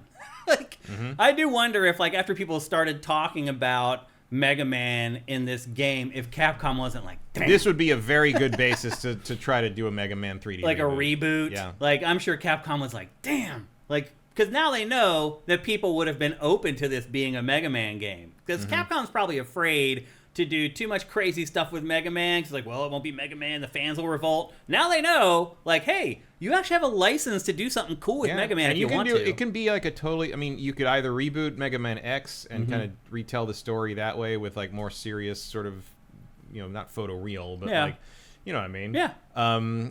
Or you could, I'm not saying go all the way but Oh, I already forgot what it was called. Well, that animated anthology that was on Amazon or whatever. It was, Shadow Labyrinth, the Pac-Man Namco reimagining, like something along the Dark Pac-Man those lines. Game. Yeah. Like something like that with Mega Man, or even I don't know, just, like Mega Man Legends did that. It's like a totally new continuity, totally new take on the characters, but it's recognizably Mega Man. And honestly, those games are great. Yeah. I don't know how I'd feel if I played them today, because the controls are probably a little wonky today. Yeah. But I think Tron Bonne is the best PS1 game. Yeah. Like those were very successful. And where is our collection? Right. Where's our Tron Bonne collection, Capcom? I do think the tone and the look of that CG short that came out for what was that show called? That was a Secret Level. Yeah. No, that was fantastic. I think they nailed it. My only issue with that is it's like 90 seconds long. Right. Like I would watch a whole movie of that. I'm just saying, if you want to make the game have that look and tone, like if you want to do cool classic Mega Man, yeah. So anyway, there you go. That's Pragmata. It's available for the rare big AAA game that came out day one for Switch 2. Only Capcom seems to be doing that right now. But it's also available for PC, PS5, and Xbox Series. And both Matt and I, that's 2 thumbs up from GameFace. So if you're looking for something new to play, and as I said earlier, if you like new concepts in games, you need to go out and buy Pragmata. That's the only way we're going to get more games like this, is if we support the ones that do come out where the publishers had the guts to put it out. And it took guts for Capcom to put this game out. There is no doubt about it. All right. It's time to move on. This is the second week in a row, Matt, that as I was preparing the show in the morning, something huge fell right into our laps right before we were going to record GameFace. Now, to be fair, this topic was going to be in today's show no matter what, because the rumors had already started swirling about this, and then just this morning, it was confirmed. So what happened this morning is that Microsoft announced that it is lowering the price of 2 different tiers of Game Pass, and Call of Duty is no longer going to be a day one game on Game Pass. You are going to have to wait a year from when a Call of Duty launches to when it will appear on Game Pass, and you'll be able to play it as a Game Pass subscriber. Now, the plans, Game Pass Ultimate goes from $30 down to $23. Let me get my notes here. And then Game Pass for PC goes from $17, I believe, down to $13, I think it is. $4? It goes from $16.49 to $13.99, the PC version of Game Pass. Oh. And these finally I can afford to eat. And these prices are changing today. So these rumors started about 6 days ago. People were saying that Asha had been talking in internal meetings about these 2 exact... more than 6 days ago, because we talked about it last week. Yeah. Did we talk? No, we talked about other stuff last week. We talked about Asha. No, we did, but she wasn't talking about this yet. I went back and checked. Yeah, they were. No, I went back and checked. There was an email about how she said that it was too expensive.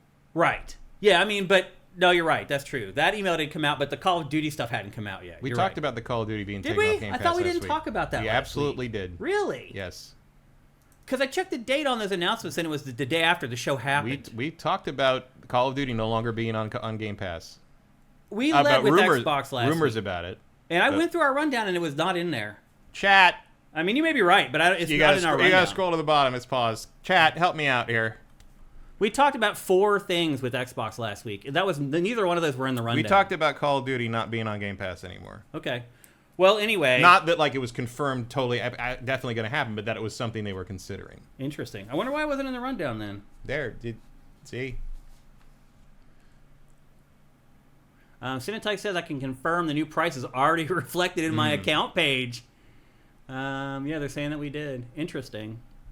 Our lead topic last week was Xbox. Yeah. And we talked about it for like an hour and a half. Yeah. But we didn't have it in the rundown. I went and looked at our rundown, and I looked at my notes. And my notes are like 5 pages long per episode. Neither one of them were in either one of them. That's the only reason I know that. Interesting. That's bizarre.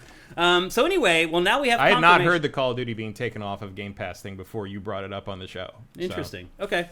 Well, now we have confirmation that both of those things are happening. So if you do the math on this, Matt, they are saving you $7 a month on Game Pass Ultimate. It went from $30 down to $23. So $7 times 12, that's $84. So they are basically giving you almost the exact discount that you would have paid if you had bought Call of Duty at full price. So Call of Duty $70 after taking tax. Call of Duty away from you, basically. Yeah, and they're basically saying like, this is what you were going to pay, $7 a month just for Call of Duty, and we're taking it away, and we're going to take the money away. And that is fine. Yeah, like I mean, I don't care. I get review code from Activision or whatever, so it doesn't really change like my workflow or when I'm going to get access to Call of Duty. But I would imagine for people who are subscribing to Game Pass who are big Call of Duty fans, I don't think anyone who's... again, we talked about this. Yeah. I think most people who are big Call of Duty fans just buy Call of Duty and don't care about other games. Yeah, people are going to play the multiplayer. It doesn't make any sense to play it on Game Pass. No. Because after 2 months, you're going to pay for the game with Game Pass, provided you're not playing anything else. Which I would argue that probably a lot of the Call of Duty players, they don't play anything else. Like, yeah. So basically... It's a stereotype, but I think it's largely true. Yep. So 6 months it took from them announcing the new price at $30 with this whole fanfare that you're seeing right now on the B-roll. And they came out with like 4 new plans. They renamed a bunch of stuff. All the prices went up, blah, blah, blah. Fans revolt. Phil Spencer gets fired. Sarah Bond, who knows, was she was fired or I don't know. Both those people, they could have, who knows what happened there. They're both gone. And then within 3 weeks of them leaving, they go back on all this stuff that cost Phil Spencer and Sarah Bond their jobs. Pachter seems to think that that was all Phil Spencer's idea. He thinks that Nadella came to Phil Spencer and just said, we need a profit margin bigger than what you have. And he doesn't think Nadella told him how to do it. He thinks that was his solution. He thinks that was his solution, was jacking up the price of Game Pass. And therefore, it is actually Phil Spencer's fault that this all happened. I don't know. That's conjecture. But well, if that's true, then he probably deserved to be replaced. Yeah. Because that was a terrible, terrible choice. Well, you know, I called for his head for about 12 years before they came. Yeah. So it wasn't a big surprise to me that he's not there anymore. I do feel like initially Game Pass was a good idea when it cost $10 a month. And then as it kept creeping up, it became a worse and worse idea until it became completely untenable. So, and it's still not great. Yeah. Like $23. Does that change your mind? Is that going to change your perspective? Are you going to go back and now resubscribe? No. I mean, I'm still subscribed on PC. Oh, okay. Gotcha. But like, so now you get $3 off a month or whatever. Which is, $13 a month is fine for that. Yeah, it's worth it. I think Game Pass PC is worth $13 a month. Yeah. Absolutely. But I'm not going to... I mean, I don't play anything on the Xbox anymore. Yeah. Like, it doesn't make any sense. You don't even need an Xbox anymore. I don't. You really don't. I have I still have the Xbox because it plays Xbox original and 360 games. Yeah. Really. Even with my PC, which isn't as powerful as yours, I don't really need an Xbox anymore. My PC is more powerful than a Series X. Yeah. So I don't really need one either, to be fair. But I still use it because I can put it under my TV and I can play it on my couch. So I still use my Xbox all the time. When I want to play games that are Xbox and PC, but I don't want to sit in my PC chair because I'm already sitting in my PC chair for like 14 hours a day. I'm not exaggerating. My PC chair is very comfortable, so I don't mind. Matt, I bought a new PC chair a year and a month ago, and it is completely destroyed. Using it 14 hours a day, every day like I do, it destroyed it in a year's time. And I bought it on Amazon. It was like a $225 chair, so it wasn't like top of the line or anything. It lasted 13 months. The whole arm is coming off of it. All the arms are peeling. Wow. It's mine is one of those high-end. Yeah, like, you bought like the $1,000 chair or whatever. Yeah. It's, ultimately, it's probably worth it. It is. To buck up for the chair. It was worth the money, and it's good for your... I mean, I do wish I'd gotten the headrest. Yeah. I might go back and get that. Yeah. Because now I can't remember the name of the place. I got it at... in Culver City at that mall. That place closed. Hunter, was it? It's a funny name. Hunter Douglas. Oh, Hunter Douglas? No. Something like that? No, it's That's with an H. I know, it's the bougie furniture store. It's an office furniture store. Oh, then that's something else. I think Hunter Douglas might be a blind. That's probably still there. Store. Anyway, so here's the thing, Matt. Is this going to change anything? Like, do you think taking Call of Duty off of Game Pass and now selling it for $70 a month to the few people who would play it on Game Pass is going to make a big difference? I don't know. I mean, depends. Or are those people who are playing it on Game Pass just going to get a PlayStation now? I don't know. Like, I think people. I think you'd need to pretty highly promote this. Yeah. Like, let people know it's happening. For sure. It's very fast after the bad news. Yeah, because they didn't promote the price increase. No. Which we know why they wouldn't, but it's kind of weird to not promote the price increase, but then have to promote the fact that it's coming back down when you didn't tell people that it went up in the first place. I don't know that this solves any problems at all, To me, $24 or $23 is still too much for a Game Pass Ultimate every month. Okay, thank you. You cut off $7. Herman Miller. Herman Miller. Yeah. I was thinking of that furniture store. Hunter Douglas is, in fact, a blinds manufacturer. I was thinking of that furniture store that Morgan sent us to, that bougie one down there in Culver City. I can't remember. I went in there and a couch was like $12,000, and I was like, "Thanks, Morgan." Right when we first moved, you got that talent money. You obviously don't know what my salary is. I mean, even now, I wouldn't spend that much on a couch. But her husband started. He was worth millions and millions. It didn't matter. So, one of the men who invented the MP3. Right. That'll set you up pretty well. It really will.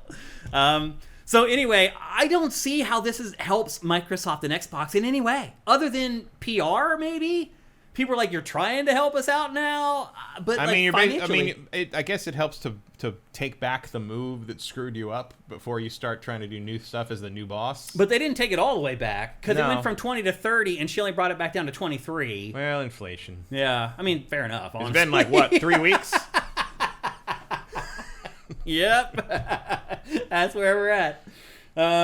So it feels like it's too little. I don't know if it's too late, because it was only 6 months ago that they jacked up the price, but it feels like it's too little and just not enough of a change. I mean, honestly, like, it was the only reason I was reluctant to cancel it in the first place, because I've subscribed to Xbox Live for, you don't want to lose that badge and that, and I was like, okay, well, I just can't. I'm not going to I can't justify spending that kind of money every month on something I'm barely using anyway, so I just scaled it back to PC, and honestly, who cares? Yeah. Doesn't miss You got over it real fast. Because I'll be honest, Matt, it kind of sucks that you don't get more rewards like that. Like, PSN and Xbox Live gave you badges at like 10 years or 15 years and have done nothing since. Yeah. Like, I appreciated that. I thought there'd be a 25-year thing, but they really haven't done it. No. Like, sadly, I appreciated that when they gave me that avatar. I was like, this shows that I was dedicated to your company. And every time I play an online game, people are going to be like, damn, that dude's been playing for a long time. Like, I appreciated it. And they've done nothing since. Get off the service, Unc. Seriously. That's what they really tell me.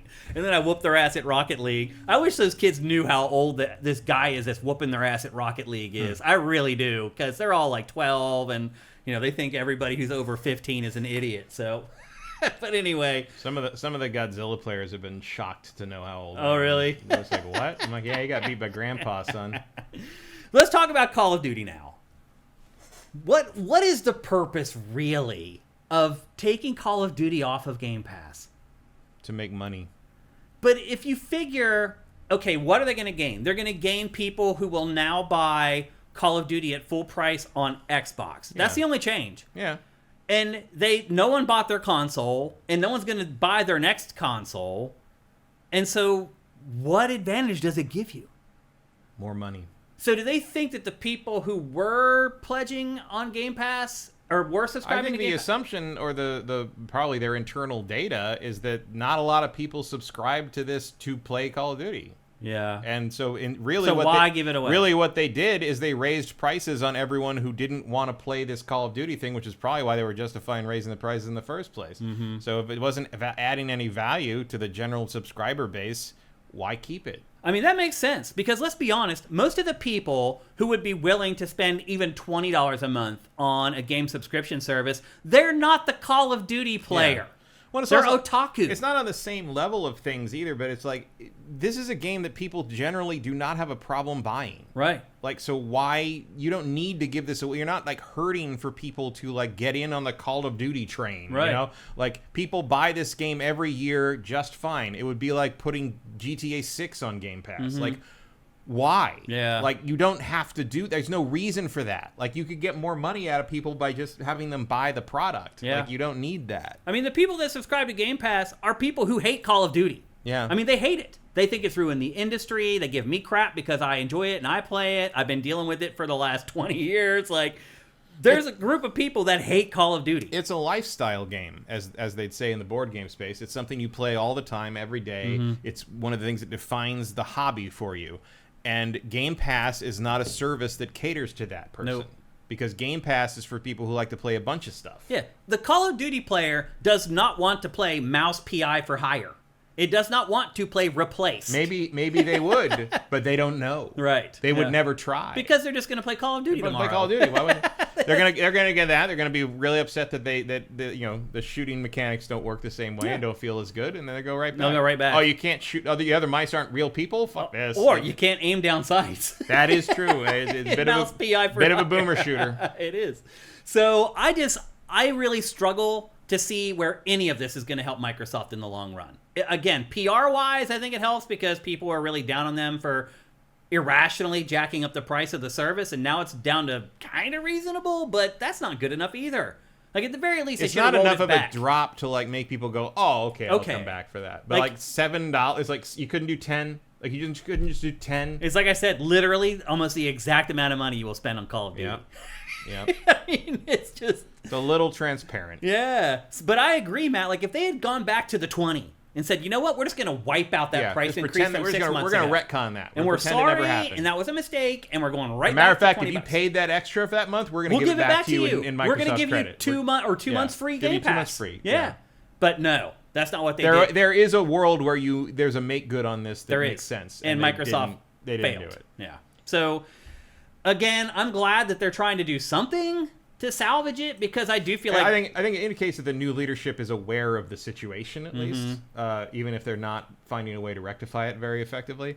But it does tell me that she understands what the mission is. Yeah. So what happens now with the other exclusives? Is this just going to be Call of Duty, or do you think now that I think it's just Call Fable of Duty. and all the other stuff? I think it's just Call of Duty because Fable is something that appeals to the theoretical Game Pass subscriber, because you're not going to play Fable for a year and a half. Do you think the right answer to this, Matt, is to just make Game Pass all like old AAA games and new indie games and just charge $10 a month for it, get rid of the really expensive products off of it, and just make it reasonable for Microsoft to pay for and reasonable for us? I mean, I think the answer is to get rid of Game Pass entirely and sell games. Yeah. Because that's what you are now. You're a third-party publisher. Yeah.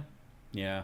That's it. I just struggle to see how this is going to help Microsoft and Xbox in any way. I don't think it's going to help them in the sense that it's going to solve the problem. I think it's just a baby step on the path to understanding that Game Pass is not going to work anymore. It also might be Microsoft trying to give Project Helix a chance. Maybe. Because without this, it has no chance. Yeah, I mean, I don't think it has a chance anyway. Yeah. So you're right. Also, we found out you do need to make a head fake or two in the direction of that, but like really this is just I don't fully understand what seems to be the strategy of like we are going to do something that is intentionally going to bomb. Right. We are going to do something that's going to be very, very bad. Mm-hmm. And then we're going to basically have to forcibly restructure how we do business as this brand going forward because our old model doesn't work anymore. And maybe that is the strategy. Maybe that's how you have to justify it to the upper management is like, look, the whole thing blew up and we got to think of something new. And the new thing we've thought of is being Capcom. Yeah. Basically. Like I mean, okay. Like we're gonna, and stay with me here. Yeah. We're going to make video games and we're going to sell them to people. And they're going to give us money for them. And that will be what's called revenue. Yeah. And anything higher than what we spent to make the video games is profit. And we'll reinvest and that means we get to stay in business. Right. It's a very simple concept. Yeah, I hear you. But what a ride might be too radical. What for a Microsoft, ride this has been for Microsoft and Xbox. Like the other thing is we found out that goes back like 16 years. I know. It's insane. Like it started in 2010 when they were really starting to like finalize, if you want to call that Xbox what One. They did with Xbox One. Yep. And then when Xbox One comes out and with the wet thud of a soaked pair of underwear hitting the wall, like it's just like that was it. I don't. Yeah. One final note too. Yesterday, so we've talked about on the show about how we think Project Helix might actually be made by other companies like Asus and other manufacturers.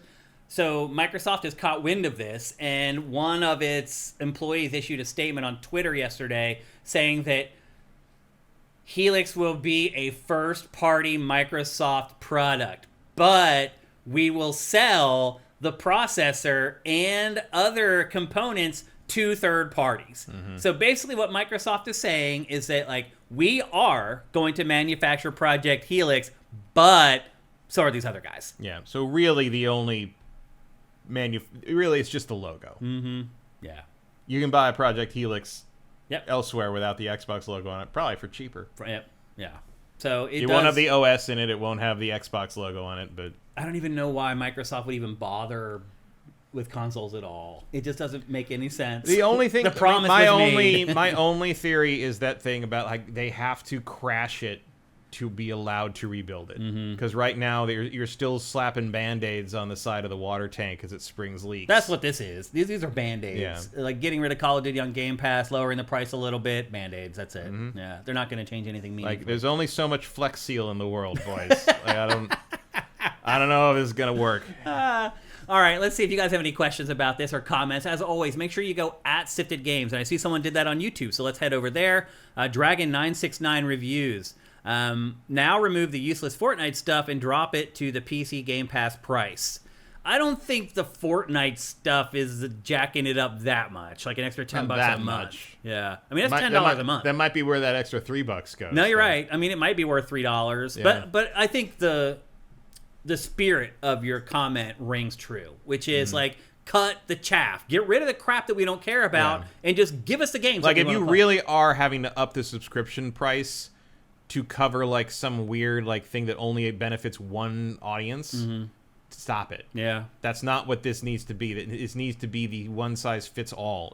You cannot be, if you can get away with doing that with something like Fortnite or Call of Duty and not impact the people who don't play those games, great. Yeah. But if you find yourself being like, if we want to put this one thing in here, we're gonna have to raise the price on everybody, then that's a non-starter.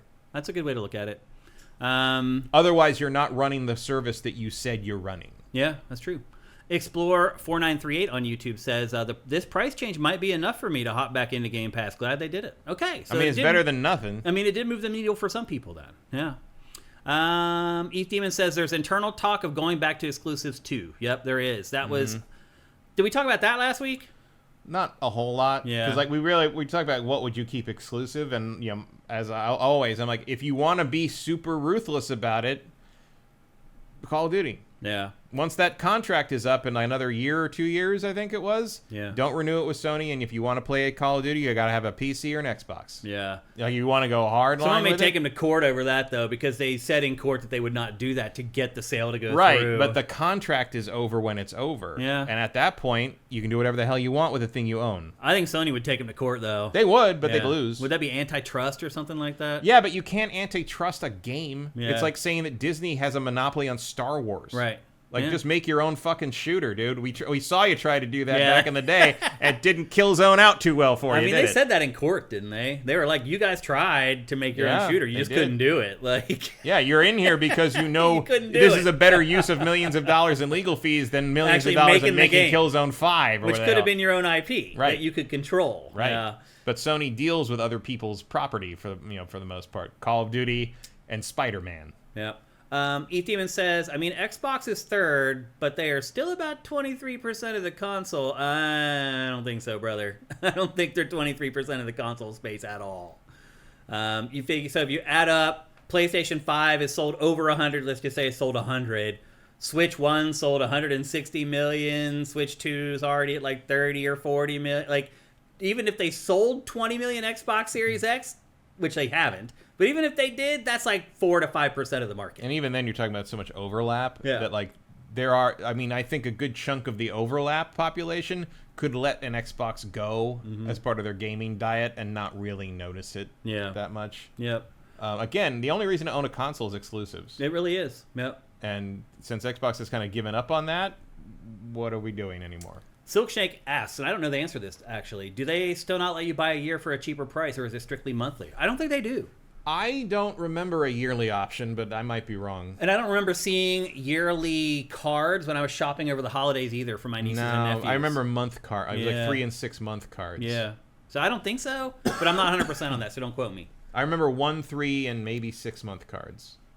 But again, I didn't buy any of those for anybody because I don't think it's a good deal. So Well, also because no one has an Xbox. no one has an Xbox is also part of it.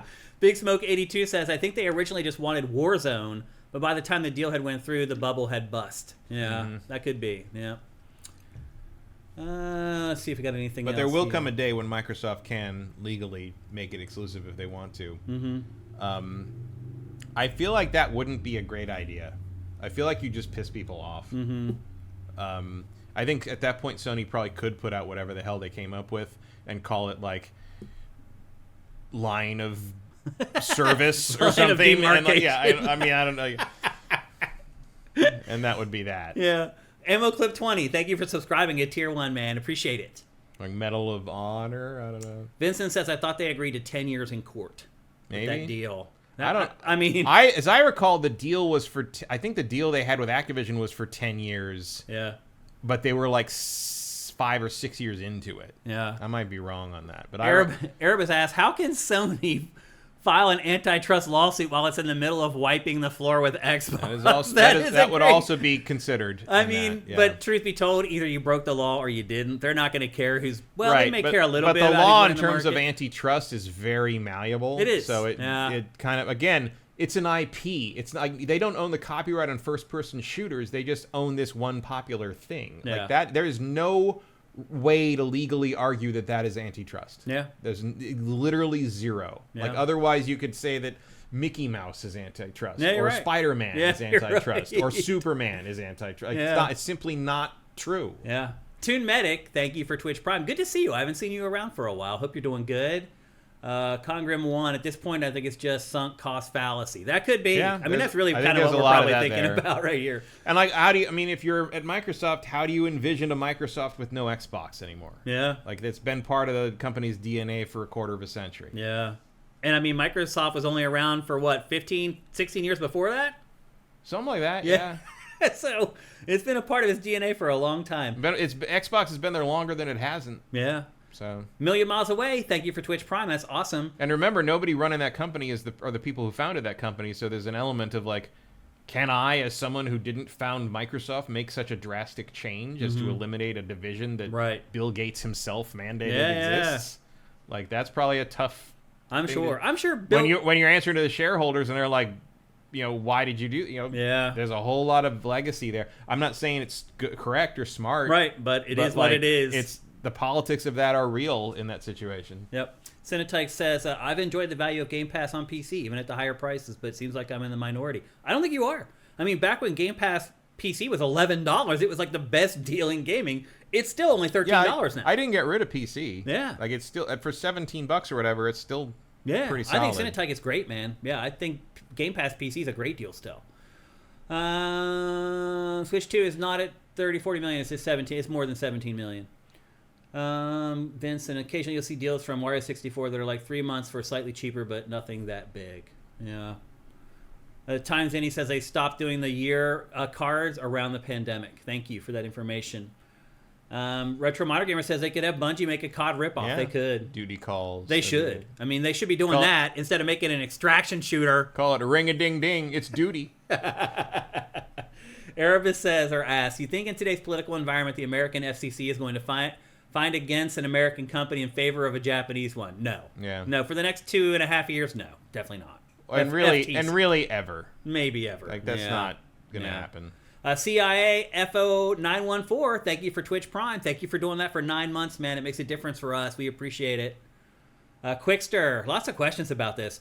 Well, maybe no legal consequences. Microsoft has to know lying to the FTC might affect future dealings. True. Like, if you want good rulings later on, maybe. If you ended up lying. But at the same time, if the people who said that aren't there anymore, right? Nobody who's running Microsoft lied to the FTC. Because that is the other thing, is like, a lot of times when a new administration comes in, they leave a lot of those people in place. Mm-hmm. Not this time. They cleaned everybody out and put in their sycophants. So, yeah. It's going to take a couple years at unless least. Unless the ruling includes specifically the wording of what they said they would or would not do, there is no legal binding to that. That's true. It could affect a ruling in the future, but again, there is no way to say that owning an IP is is a monopoly on it, because they don't. It's not like Sony can't make their own military first-person shooter. Yeah. Like that's they argued that in court. There is no way to go with that. They sided against Microsoft still. I think Microsoft gave up too much in that court Microsoft case. Just decided because again it made more sense with their strategy at the time to do it that way, because they're like, hey, we'll make more money going with Game Pass and just rolling in with Sony and letting them sell it physically. Like it made sense for them to do that at the time. Going forward, it may not. But again, I think mostly you just piss off Call of Duty players if you make it exclusive to Xbox. If all of a sudden you say the only way to play Call of Duty now is to buy an Xbox, I feel like a sizable chunk of the audience is going to walk away. Yeah. I don't think that would solve the problem. I don't think that would like bring over all the Call of Duty players. I think they'd just be mad at you. Erebus says that the Xbox guy did not say that they are going to sell the parts to third parties. I went and looked at his actual tweet, and it said it in the tweet. I mean, I don't know how you can misread it. Like, he said that they will sell the components to third parties. Maybe you think they're not going to make consoles with those components? They're going to make PCs with it? I don't know. They will make PCs with it. But that's what he said. So the component. I mean, making the components. I mean, they're just like here's a mid-range PC you can buy as a little gaming box that has the same processor as the Helix. Mm-hmm. That's all that's going to be. He maintains it did not. I mean, then why did every outlet report it? I mean, well, he's saying he said they weren't going to sell Helix to them, or that's what I'm talking about. Yeah, that Helix would be available. Yeah, but like we're talking about the components inside Helix. The components, not Helix. Like he didn't say that they're going to have other companies selling Helixes. He's saying they're going to... I didn't say that either. Right, but that's what Erebus Jones seems to say. Is like, but like that's what the internet was saying. Like, oh, there's going to be like multiple versions of Helix you can buy that are third party. No, they're going to sell the components. They're going to sell the RAM and the processor and stuff. But the third parties would make their own little Dell boxes, or whatever equivalents. That will ultimately run Xbox games. I don't think so. Because they're PC games. Well, PC. All Xbox run games PC going forward are versions PC of games. Yeah. It doesn't matter. Like, it'll have a different logo on it. It'll do the same damn thing. It won't have the OS, but but probably means you can install an extra game. But they've already said that the Helix is going to have its OS plus other OS on it. So it doesn't matter. It's going to be an open box. People can do whatever they want with it. Okay, I think that's it. We answered all your questions. They're still going to screw that up somehow. Yeah, somehow.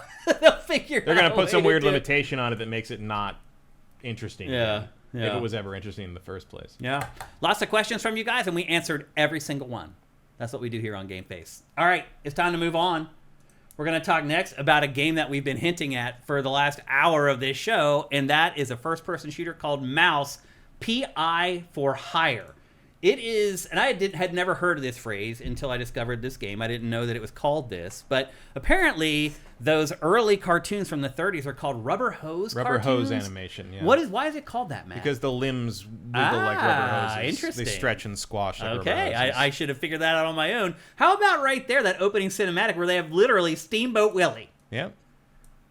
Like, is that okay? That's all Steamboat Willie's open source now, right? Even if it wasn't, it doesn't. It's an homage. It doesn't matter. You can get away with that. It's not the same design. Mickey Mouse isn't standing on the boat. You can call it Boat Willie. Okay. No one's going to sue you for that. But there's a nod there. But it's public domain now, so it doesn't matter. That's what I thought. So anyway, this is a monochromatic, means it's just black and white, grayscale, first-person shooter where you play as a mouse detective in Mouseburg. Like, the plot, initially the setup is which is Los Angeles, San Francisco, New York, and Philadelphia as needed. Pretty much. You're right, though. And Chicago. It does change the tone. It's every major city you can think of for whatever noir purpose you need. Yep. And the plot of this game, the whole setup for it, is that there's a missing magician that you go to look for. And that is just really kind of the start. Like, from there, it just kind of spirals into this whole crazy conspiracy theory thing. And in between all the shooting, there's supposed to be detective work that you're doing. So there's certain sections of the game where you go into a room and there's things that you need to look at and collect or whatever. After you finish each mission, it's a little bit like Pragmata, like we mentioned earlier. You finish each mission, you come back to this little home base area, which is like this little pseudo downtown area that you're seeing right now, actually. And you come back here and you go to your office, and the clues, quote unquote, that you've collected go up on a board. And it's this is the first area. It's not the hub. Oh, you're right. And it's all automatic.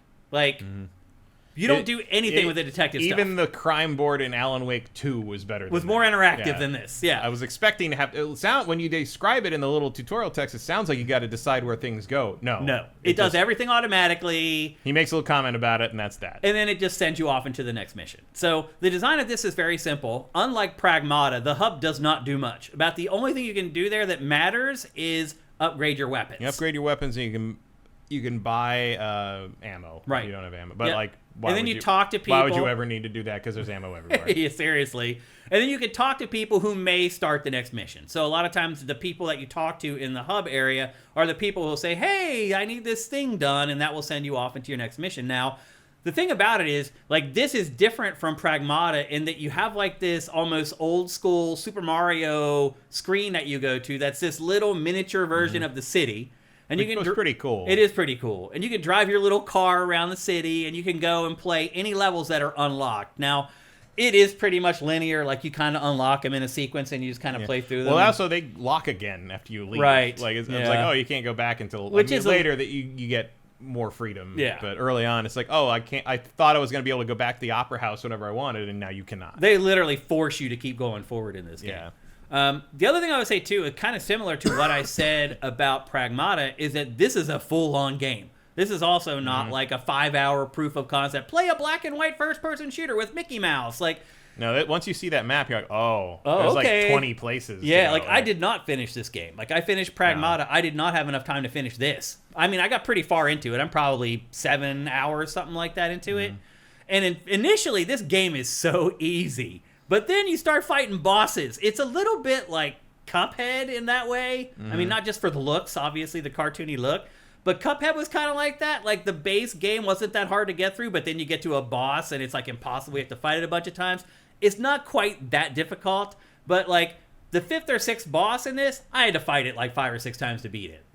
In the first 3 or 4 bosses, I beat them the first time, no problem. So it does ratchet up kind of quick as far as the bosses are concerned, but, just shooting through the rank and file enemies in the levels is easy, way too easy. We also mentioned earlier, and you can see the parallax scrolling there, how it works. I just wanted to kind of show off sort of how the graphics work. They use the sprites that, they have to rotate with you. They always face you. Like the old Doom and Wolfenstein. The crazy thing is after you beat the bosses that are really big, the same thing happens. There are these sprites that are always facing you, and it's just kind of cool and fun to just move around and see how they follow you around. But otherwise, the base combat in this, I think is very, very easy to get through. The enemy variety in this is also a little bit lacking, I would argue. Yeah, each area basically has 2 or 3 enemy types that are unique to that. That's it. Yeah, you've got this. These have the bruiser guys and the Tommy gun guys, and eventually guys with shields show up, and that's it. Yeah, and then basically there's equivalent. And for some reason, I find this really disturbing. What, the lockpick the lock picking, because he's using his tail. Right, that is his tail that he's sticking in there. I don't know why that bugs me, but it does. The levels themselves are also pretty linear. You can find some hidden areas that have some stuff stashed away that you can collect or whatever. But for the most part, it's fight all. I mean, for the most part, it's just here's a room full of enemies, kill them. Now the door opens and you can move on. It's a boomer shooter. It is. Yeah. It is an old school boomer shooter. Yeah, you can't aim down sights, so you're always just shooting without squeezing the left trigger to get a better look at the view. But within 20 minutes, I had the combat in this down. You'll start seeing here in a little bit in this B-roll, I'm just wrecking shop, lining up headshots like it's nothing. So I feel like the gunplay in this feels real good and very intuitive. And I was able to get really good with it in a very short period of time, which is a good sign. So I feel like the gunplay in this does feel really good, though it does also feel a little monotonous at times as well, because you also don't get a ton of different weapons, though some of the weapons in this are pretty cool. You do get a lot of weapons later, but it takes its time giving them to you. It really does. When I finally got that one that melts the flesh off of enemies, it's crazy. I was oh, it's a milk gun. I thought I was shooting milk. Nope, it was acid. No, it's varnish or whatever. It's dip from Roger Rabbit. It is. What it is. Yeah. So generally, you play through extremely linear levels. You fight through the rank and file enemies, and as Matt said, each level has a couple that are specific. Because the other thing too is that the levels are kind of themed. You talked about the opera house earlier, and so the final boss in that you fight an opera singer. That was one of the things that IGN's editor brought up. Was he's wait a minute, so you want me to go in and interrupt this person's performance and then kill them, or maybe not kill them, and then leave them in a burning building. Like, he's like applying like morality to mouse PI for hire. But yeah, you've already killed like 400 people. Like, who gives a shit? Well, he also mentions that he's like, wait a minute, like I just killed 500 people and now I'm in the police station and nobody cares. And I'm like, yeah, you're right, but bro, you could do this with every game that isn't like a realistic game. Like, also, are you gonna review every game like this? It's the 30s. People got killed all the time. Everybody just came back from the war. No one cared. Yeah. You ever seen a film noir? It doesn't matter. Yeah, it doesn't matter. And then the other thing that's really big in this is health recovery. Also, he's an ex-cop, so of course he gets away with it. Right. Yeah, they know him. So anyway, the levels are kind of themed. So in each level, there'll be a couple enemies that are specific to it. But for the most part, you do generally fight a lot of the same enemies over and over. The hub world is pretty cool about how you can kind of go to this screen of the city and drive around in your little car and putt around and go to the levels and play those. But otherwise, it is a very straightforward game. Like, there's not a bunch of bells and whistles to this. It's pretty much what you see is what you get, WYSIWYG. But that's okay. Like, it's a one-trick pony, but it's a very good trick, is I guess the way that I would put it. Like, it is the novelty, I think, of playing a shooter that's quite violent, I would add, with this art style. That's what makes this game sing. More than the combat itself, even though the combat does feel good. And it sustains. Like, I enjoyed this.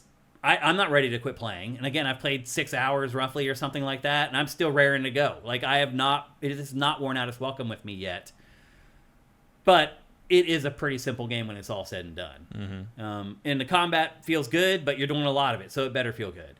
What are some of your thoughts about it, Matt? I like it. I think it's a little simple. I think it's the trappings and the presentation that really get you there. Yeah. Like, if it didn't look like this cartoon, if it didn't have a stellar voice cast like selling it all, I don't think it would be as interesting. I don't disagree with the criticism that like the characters don't fit the world in terms of like the rendering style. Art style. Like the art, like the 3D backgrounds look great and the characters look great, but they don't quite mesh. Which isn't like super inaccurate, because if you look at some of those old cartoons, the backgrounds are really beautifully painted, and then you've got these like super cartoony like characters slapped on them. If you'd like to see that in a modern sense, go watch the new Mando and Grogu trailer and look at how those Babu Fricks are pasted on in the fucking foreground. Like, the hell is going on there? I can't believe they released that footage. This guy in the subway. I mean, there's a lot of... it's an adult game. It is an adult game. And also, you got to remember that like old animation was largely for adult. Like they didn't hold... Like, the idea that animation was for children was not really established until much later. Yeah. And there's a lot of adult gags in there, because everyone saw these. Like, you went to the theater and everyone sat in there and to watch them. It wasn't just because like the way old movies worked was they just ran a whole, basically a 4 or 5 hour program of like, shorts and newsreel and a B feature and the A feature. And you paid your nickel or whatever you want. You sat down, whatever it was at the time, and you sat there and you watched it until it circled back around and looped. That's where the phrase "this is where I came in" comes from. And like, so everyone had to be entertained by these things, basically. Like, you couldn't just like suddenly for 7 minutes bore all the adults in the room, because they were there too. And I mean, you could bore the children because the newsreels weren't interesting. Right. But it's crazy they had to show news in a theater. But the child can't get up and leave. Right. Like the well, actually, I guess you could, because the kids were there by themselves back in the day. The only question was like, where'd you get that much money, kid? It's a nickel. I mean, that's what the Nickelodeon was. So it's do you guys know that? That's where Nickelodeon comes from? I wonder if most people know that. Dropping nickels in those little like machines where you look through the viewfinder and watch somebody like fall off a ladder for 5 seconds. Because back then, watching any kind of video was like mind blowing. That's where arcade comes from. It is. That was because it's the structure of the hall where they line them all up. So like that's very entertaining. Like it all hangs together that way. But it is a very simple shooter. Like if you're not entertained by something, gameplay wise, if you're entertained by something like say Bolt Gun or that kind of thing, like you will find something to like here. That's Bolt Gun's better than this. Bolt Gun is a better shooter, but gameplay wise, you end up forgiving this for a lot because of the trappings. Bolt Gun's better. I like this game better though. Like with the art mixed with the gameplay, this is the stronger product to me. It's definitely a more compelling setting than Warhammer. I agree. Sorry, Warhammer boys. Yeah. And I know there's a bunch of them on SIFTD for sure. I like Warhammer 40K. I enjoy Warhammer. I'm looking forward to all those games. Mm-hmm. This game in the first 2 hours this has been done a fewer times than Warhammer. Let's just put it that way. For sure. This game, the first couple hours are very impactful. And then, like, after you've seen all the death animations and everything, it definitely loses its luster. But although it does keep you on the lookout for the new death animations when you run into a boss or like new enemies. Unique enemies or whatever. Or the new weapons. The weapons, a lot of them. I mean, when you melt the guys with the varnish gun, like they turn into skeletons and they sink into their own pool of goo and they do the thumbs up like Terminator 2 as they fall. I mean, it's very well thought. It's a lot of clever visual stuff. Yeah, the presentation in this is great. Like they've done a great job nailing the look of this, the animation and all that stuff. Like they've nailed it. And I do think that it was worth having Troy Baker on this because he nails the main character. He does. Like. I mean, you can make a lot of financial arguments one or the other based on whatever his rate is. I don't know.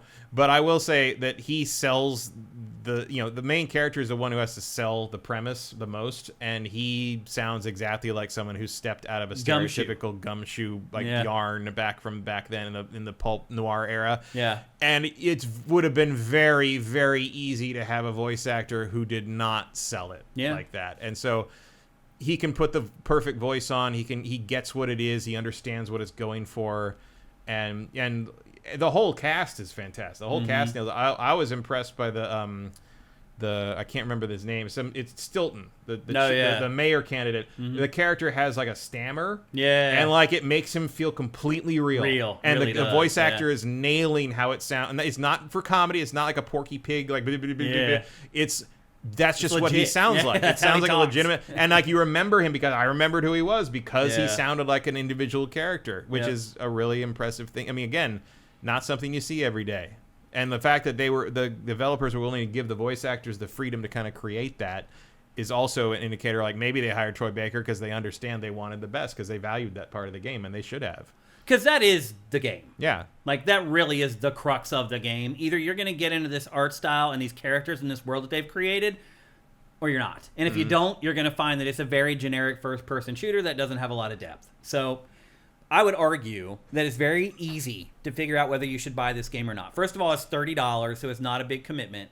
But second of all, if you've watched this B-roll that we've been showing for the last 15 or 20 minutes, and this looks really interesting to you, and you want to see a lot more of it, then buy it. If you've been watching this and it's just kind of washed over you and had no effect on you, stay away. Because this is really the unique selling proposition of this game, is its look and its feel and the vibe of it. So if it's not resonating with you and it doesn't appear to be your thing, then you're right. It's not, because there's nothing else beyond sort of the aesthetics that are going to make a big impression on you, I guess is the way I would put it. So I'm having a lot of fun playing this. I'm 6 hours into it. I'm not done with it yet. Have you figured out how long this game is, actually?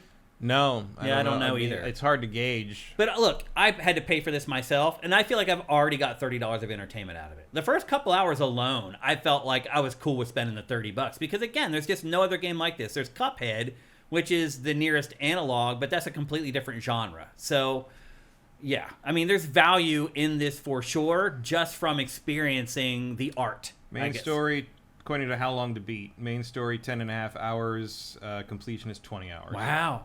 Okay, there you go. That's a long first-person shooter. And that's definitely worth it for $30, without a doubt. Now, there's no multiplayer. There's really probably no reason to play this again after you finish it. But for $30, I think it's worth it. Yeah.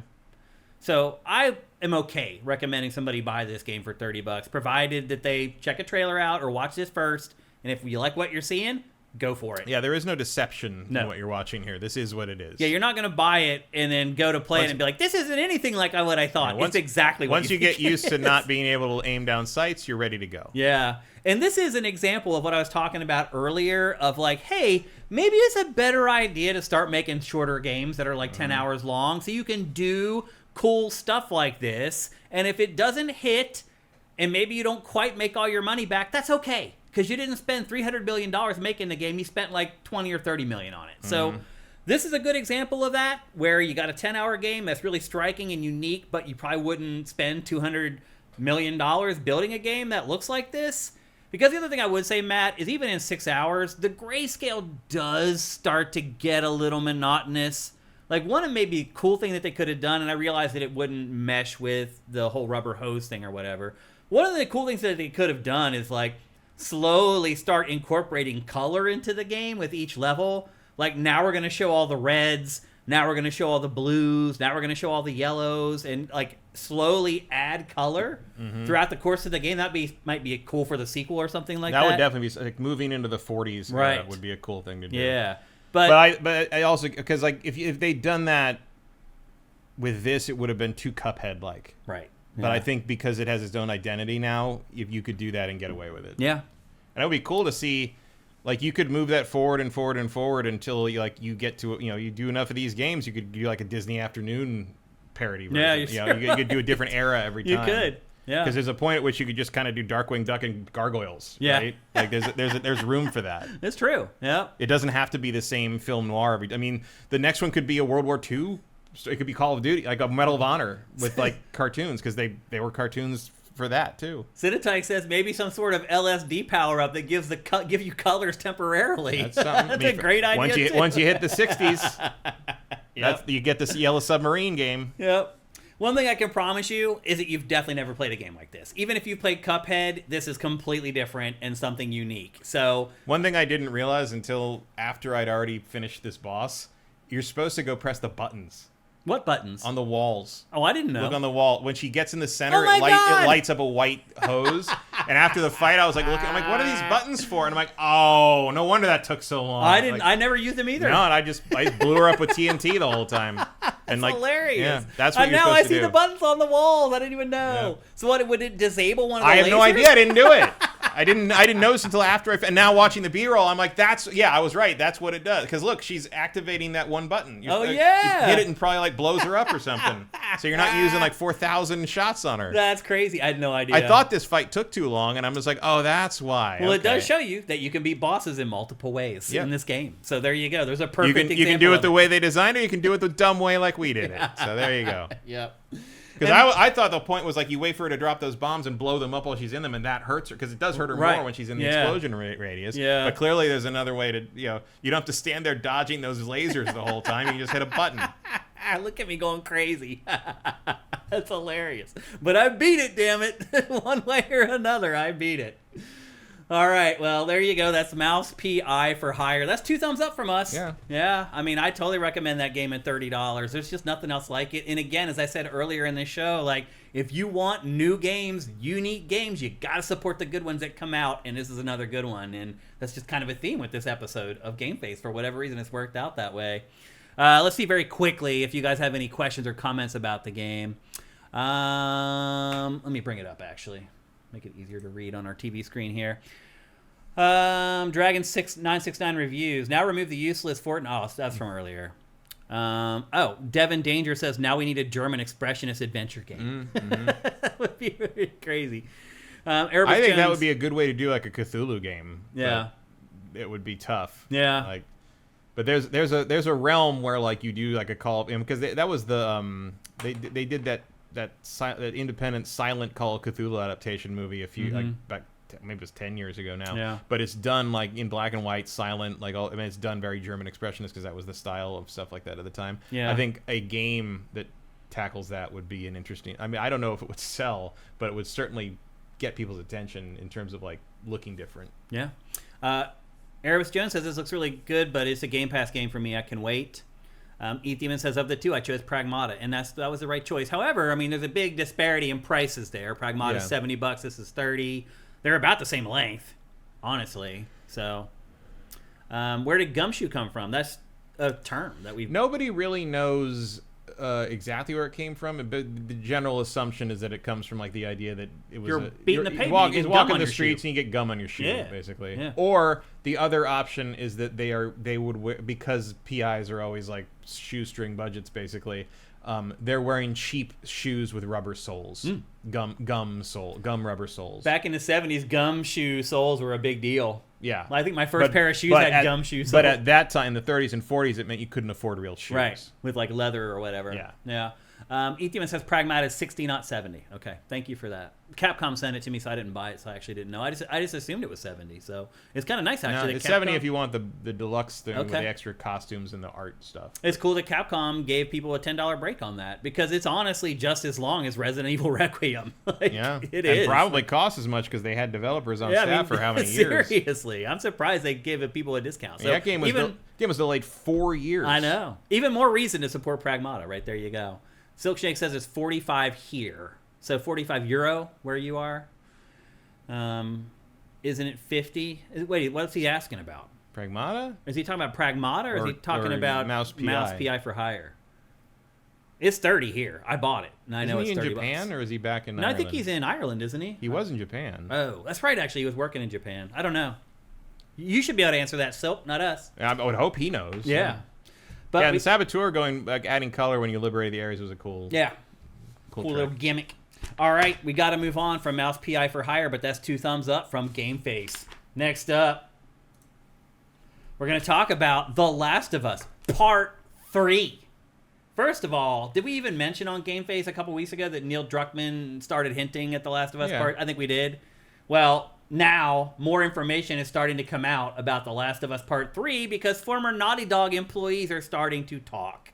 And I am actually surprised, Matt, that this has not happened more often at Naughty Dog. That people that nobody wants to risk their job at Naughty Dog. Nobody wants to burn that bridge, but you want that on your resume because you can get a job anywhere after that. Yeah, but former Naughty Dog lighting artist Gabriel Betancourt went on a podcast called Kiwi Talks, which is some podcast in New Zealand, and he started spilling the goods. He started talking about The Last of Us Part 3. He says that he used to have conversations with Neil Druckmann where he would talk about the game, and he shared some things with him about where the plot is going to go next. And Matt, it's so crazy that I don't know if I believe it or not. So he claims that Neil Druckmann told him that the future of the plot in The Last of Us Part 3 centers around the fact that Ellie is not the only one that is immune. And in fact, there is an entire colony of immune people. And that is what the third game is going to center on. This colony of people that are all immune. Now, that sounds like a pretty cool concept for a plot if you completely ignore the first 2 games where our hearts were dragged around on the idea that Ellie was the only freaking cure for the zombie outbreak. Well, as far as they knew. Do you feel like that would just negate the first 2 games? And in no way whatsoever. No? Because you don't. That's the whole thing about this world is you don't fucking know what's happening anywhere. There's no communication. There's no, the whole. The inciting incident of the first game is that Joel doesn't know what happened to his brother. That's why he really takes that job, is because he's trying to find Tommy. Yeah. But see, the pivotal moment, though, is like when he tells her finally that actually, there was no cure. Like, and is honest with her. It feels like that moment's cheapened a little bit. Not at all. No? Not at all. You don't feel that way? In fact, it makes what she did, what happened in her reaction to finding out the truth of that, worse for her, because her whole thing was, I don't care if I sacrifice myself because I'm the only one who can do this. And it turns out she wasn't, and she isolated Joel and froze out Joel for no reason. Not for no reason, because he did lie to her. Yeah. But it turns out that whole conflict was for nothing. Right. Because there were others like her and they just didn't know it. Yeah. And it makes sense that if you find it makes sense that she's not the only one, because human body, whatever genetic quirk makes her immune to that probably exists in other people, and it makes sense that the people who realize they're like that would band together and not tell anyone about it. Yeah. Because also at this point, who would know? Because there's no communications. There's no communication, but also if you stumble across a little colony, a little minor town or whatever of people, survivors, you wouldn't suspect they're immune. They probably wouldn't tell you either. They wouldn't tell you, and how would you ever know? Because it's not like you'd go to Boston and think everyone there is immune, because it's just where people hold themselves or something. Up. Yeah. Right. And which is what Ellie has to hide, obviously, all the time. That's what the tattoos are for. Yeah. They'd probably have really good tattoo artists in that town. They probably do. So no, I don't think that, but I think that's a very logical expansion of, like, also it's also thematically a logical expansion because like all the conflict and all the drama and all the hatred and all the death of especially the second game are over the fact that Ellie is this very special one-time thing. And if you then change it to be like, no, she's not. There's a bunch of her. It makes it so much worse that these people tore themselves and their lives apart in the name of this thing that if they'd gone a different way, if they'd gone a way of exploration rather than like locking into this one idea, everyone they cared about would still be alive. Yeah.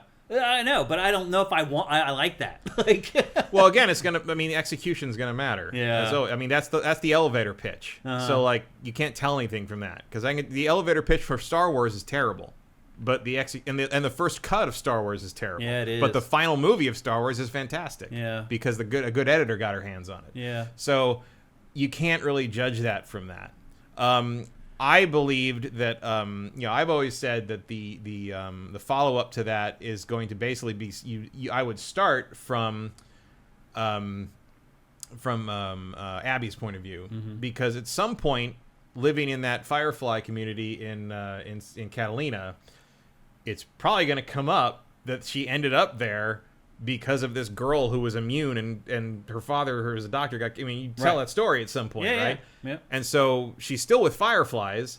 What would be their priority is finding this person because they still no doubt believe they can find a cure that way.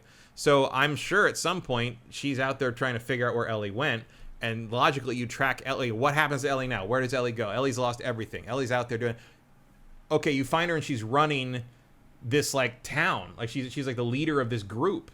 And Abby's like, you guys don't know. She's immune, and everyone's like, we're all immune. Yeah. What are you talking about? And like, the pivot on Abby's worldview on that is horrifying. It really is. And now what? Yeah. And now what do you do? Yeah. You say, like, give me one of you to take back and sacrifice to the Fireflies to try to cure this, or well, why aren't you doing it? Well, what can we do? Like, you can't.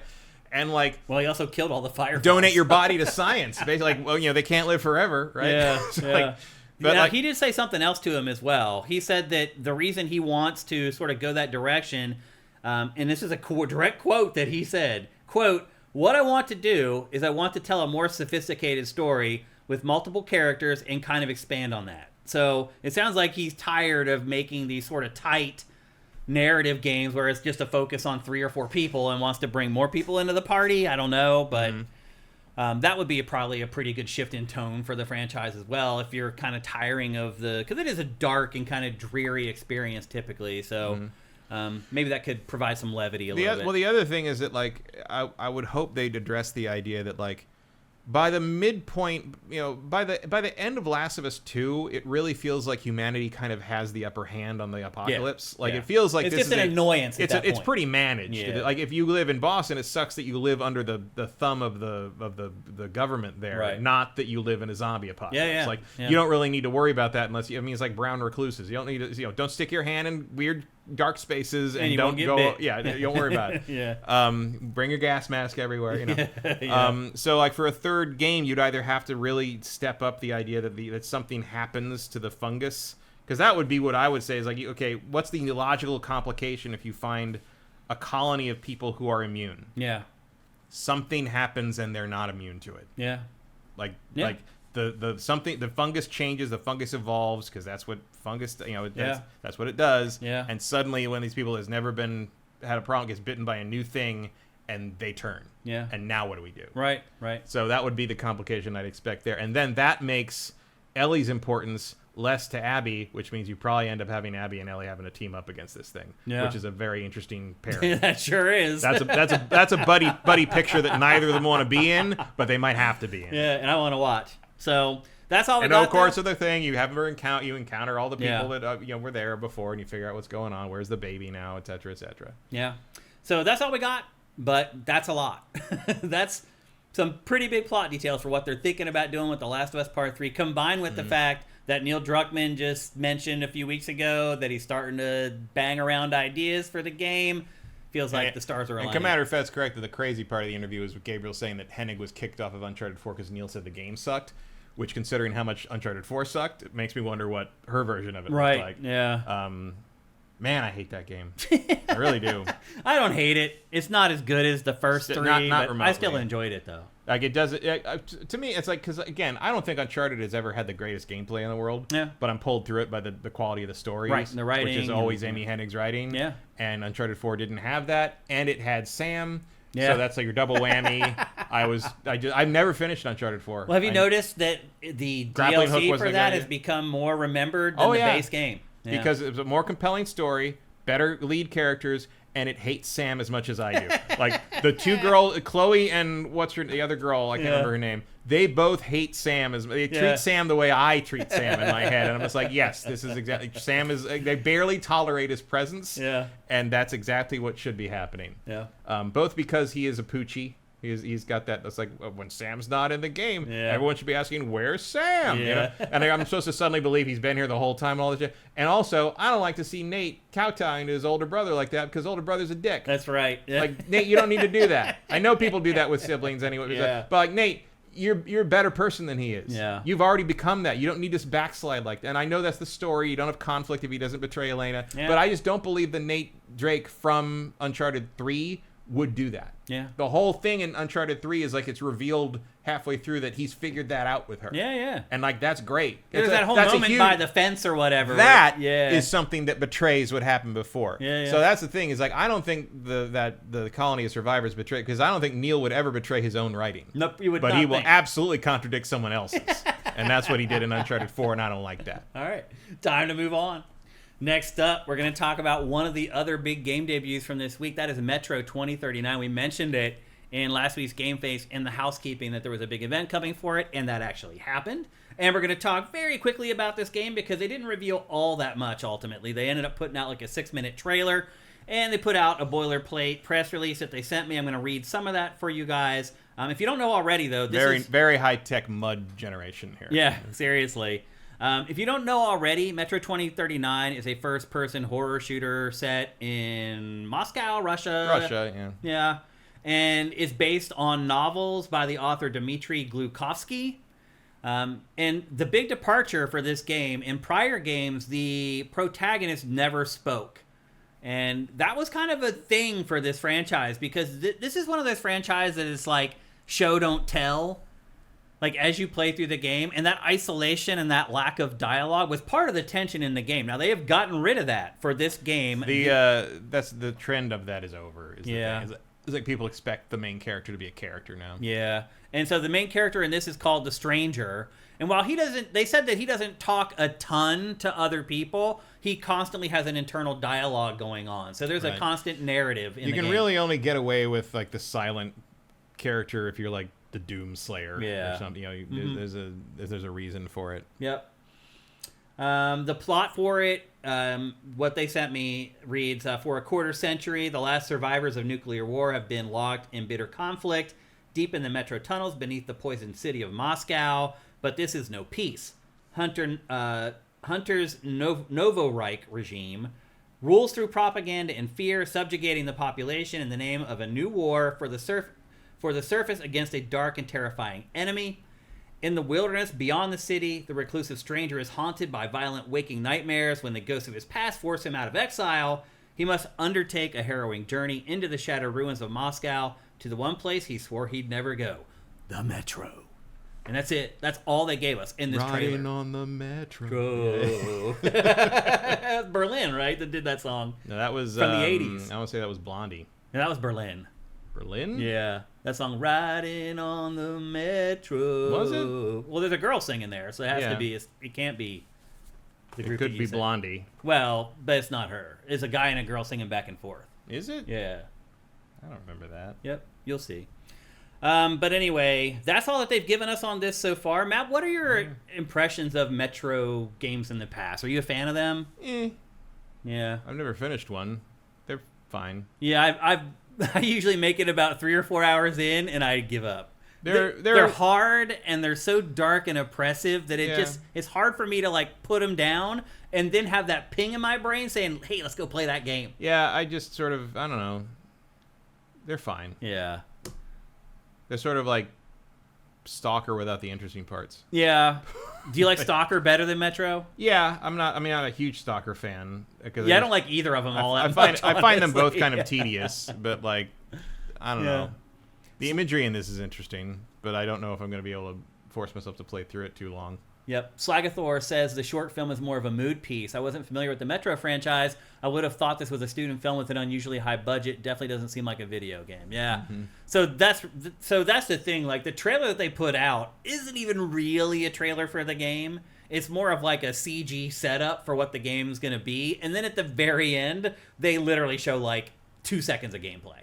So this is more like a mood setter, like Slagathor said. It's to set the tone, the expectations for the game. But this really isn't a trailer for the game, which I found to be a little bit strange because it's 6 minutes long. Like, the first video they put out for this it's like a little short film, basically. It is. And then they include like 15, like maybe 5 seconds of gameplay. So they don't show much of the game, but more is going to be coming soon because this game is coming in the fourth quarter of this year. So the marketing, the trailers, they're all going to ramp up very quickly. We're going to learn a lot more about this game in the very near future. And again, it's Metro 2039. It's coming to PC, PS5, and Xbox Series before the end of 2026. Next up,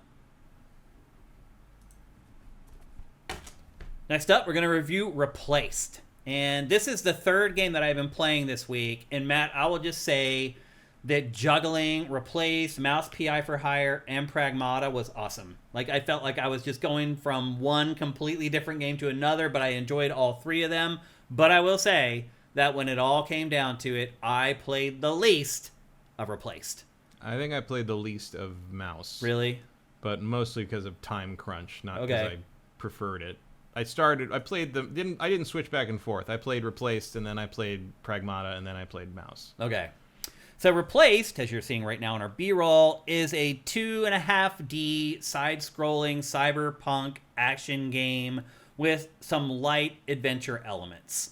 It appears that you're playing as a human, but you're really not. You're playing as an AI named Reach. Yeah, and in the demo, you think that because the Reach AI is constantly talking to Warren, who's the human. Yeah. And when I played the demo, I thought it was because like you're a silent protagonist, and he's just sort of. No, it turns out Warren's dead. Like Reach gets transferred into Warren's brain, into his body, and thinks Warren's still there, and he just keeps talking to him. Yeah. And I think it thinks that it's going to revive him. Yeah, it thinks he's going to be able to transfer his mind back and become a computer again. And I don't think that's in the cards. No, sir. I don't think so either. And so they live outside of this. Well, you can live inside or outside of this little city called Phoenix City, which is just this town that has walls all the way around it. It's Phoenix, Arizona. Yeah. They built walls around it to protect you because it was a nuclear. Basically, this takes place in a universe where when the Trinity atomic test happened, the world really did get set on fire. Yeah. As Oppenheimer and some of the other scientists took bets on whether that was going to happen. Right. Oppenheimer reportedly lost. Yeah. Thank God. As they, it's that scene with Matt Damon in the Christopher Nolan movie. It's like probably almost zero. Yeah. They just didn't know. Yeah. Luckily, nitrogen is not dense enough to do that. Thank God. But in this, that did happen. So this takes place in 1984, in this alternate universe where there was this sort of accidental nuclear devastation in 1945, and everything sucks. Yep. And the character, your body you're playing as, begins as a scientist who've invented this AI that has now taken over his body. And one of the things they do is they essentially monitor, the people in the city. They grow. If you remember Michael Bay's The Island, or the movie that Michael Bay's The Island stole from, Parts the Clonus horror from Meister Science Theater. They basically grow versions of people to harvest their organs to keep rich people alive longer. There's a whole class war thing going on. Huge class war. And so the people outside the city are basically doing Mad Max. And trying to survive and being harvested for organs. Yeah, and eating each other and all that. The termites are very Fury Road. Yeah. They're part of a cult led by a big charismatic guy. I didn't get that vibe playing the demo as much as I did playing the final game. Once you get into their base in the final game, it's okay. So the analogs are pretty obvious for sure. But so that's why everything's kind of got this low tech sort of look. Everything's a little CRT, yeah, which is cool. It's a good, it's got a fascinating blend of like kind of low tech and high tech, where like everyone's sort of pixely. But then sometimes you get these. They play with the foreground a lot, and the stuff in the foreground is super high res. Right. Like there's a couple shots where the foreground is like almost photoreal rain. No, puddles. Seriously. Yeah. And then in the background is all these pixel characters. But like the change in depth of field like really works. It really does. Like this is maybe one of the most effective uses of this art style I've ever seen. Oh yeah, for sure. Like I can't wait for cutscenes in this to see how they do them. Mm-hmm. There are some awkward moments though with the 2.5D though. Like it doesn't work all the time. Yeah. But like mostly, I think the effect is incredibly good. It really is. Like for me, it's more the gameplay doesn't work. Like for example, like you'll push a box somewhere, and in the game, it's a little bit awkward on trying to get you from like the side of the box into the front of the box so you can then climb up on the box. Yeah, well, there's a little, you got to kind of go with the context a little bit. And like there's, you don't really control when he runs and how fast he moves. So there's no sprint button. The distance he can jump is very dependent on the scene. Yeah, you also have to jump really early. Mm-hmm. Like the first, so the game starts with this. It's very out of this world flashback. Yeah, in that regard. The game starts, I think, with a thud. Like there's just this chase sequence that goes on for like 30 minutes, where it's just like you running and jumping over logs while they chase you. So I do have bad news for you. That scene's like 12 minutes long. It just feels that long. I know, because it goes on forever. It feels like it goes on forever. And the other thing I would say too, and then after that, you get to the demo, right? And you're like, "Oh, I played this before." I played this already. It's a little hard start. Yeah, it's a slow start. But the other thing too about it is that like I feel like a lot of this game is just holding right. Yeah, a lot of there's a lot of just downtime where there's just nothing. And happening. There's no way to speed it up. So I know they are adding a bunch of stuff in a couple. They just did a patch today. They have it on there. One of the things they have for the next, where they're working on, they say maybe for the next patch, a way to speed through cutscenes, please. Yeah. Because right now, like you can skip like the big cutscenes, but if it's just a dialogue scene in this screen, you can't skip through the dialogue. No, right. You just have to wait for them. And it's like apparently the people who decided how long the stuff should be up on screen read about 3 times slower than I do. Yep. Because that's God always the damn, case. Yeah, it takes a long time. Yeah. Like, give me a fucking A prompt or something. Reach likes to talk. Oh yeah. I mean, at least PI mouse PI for hire like lets you do like an auto scroll, like as soon as they're done talking it jumps through, or if you can just skip through it. Yeah. Like I don't know how you make a game in the year of our Lord 2026 and don't let me jump through the cutscene as fast, especially when there's no voice acting. Yeah. Jump through it as fast as I can read. It's another case where you're like, did the developers play this? Or... Yeah. And I know some of it's probably because they have. I mean, it's like what Crimson Desert had to do the fast forward thing because there's too much stuff wrapped up in the animation of what the characters are doing during the cutscene. You can't skip those necessarily. But yeah, you need to give me a fast forward on this thing. Yeah, I agree. Especially if I die and I go back to do something again and have to watch it again. Yeah. Generally, I was surprised at how much time in this game was spent just running and looking at stuff. And granted, this game is gorgeous and I like looking at it, but dang. They're showing the world off a lot, but at a certain point you're like, so this whole sequence is just me walking slowly to the right with a flare. Yeah. And if I let the flare go out, I die and have to do it again. Yeah. Okay. Yeah, it's like the combat in this also, after you get used to it, you kind of learn the nuances. I don't want to. I'm not saying like you're wrong. That I think all 3 of the big games this week were good. This is the least of them for me. Yeah, me too. Like I said, it's the one I played the least, and it's the one I was anticipating the most. Me too. This is definitely the only of the 3 I was kind of disappointed in. Yeah, same. Because it's just. I don't know. The when I first saw the trailers and kind of like what like the idea of this and stuff, I looked at this and I kind of thought, and this is on me as much as the game. I thought like, oh, is this going to be the next leap in how you do combat and sort of exploration in one of these side-scrolling out of this world Descendants? Yeah, and it's not. Yeah, it's very by the numbers in almost once you learn every the combat, way. Like combat just becomes a pain in the ass after a while. Yeah, I'm like, oh, it's just yours. I got to fight again. Like I know I'm going to win the fight. Right. Like, I mean, it looks cool. Yeah. And but it's just like there's a lot of diving until you get the opening, and then you hit him, and then you counter, and then it's just. It never really. It's not like Pragmata. It never evolves what you're doing, or like gives you a twist in a boss fight. So every once in a while, it's like, okay, now you got to cut through armor. Mm-hmm. The only strategy is really saving your gun. for the right moment. Use the gun for the right moment. That's really all it is. Yeah. So I was definitely disappointed that the combat didn't evolve more. Now, again, I've only played like 4 or 5 hours of this. Maybe it does eventually. But it's slow. I can tell you that much. Because it hasn't evolved much in the time I've played it. So it's not fast. Like, it does take a while for things to evolve and give you new elements and things like that. It's very much a slow burn.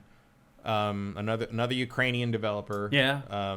So it's really amazing the stuff that is coming out of the country in the middle of a freaking war. It's just mind blowing. I mean, when people are under threat and stress and fear, they got to make art. They usually make the best art. And here we go. I remember my angsty days. I wrote the best songs that I wrote. I drew the best. I made the best art I ever made. Oh, yeah. Like nothing kills an artist's career like being happily married. By being happy. Seriously. No, I'm not kidding. I believe it's the truth, man. You need angst and conflict in your life. There's no doubt about it. So I've had fun with this. Counting Crows got way worse once the lead singer started addressing his depression issues.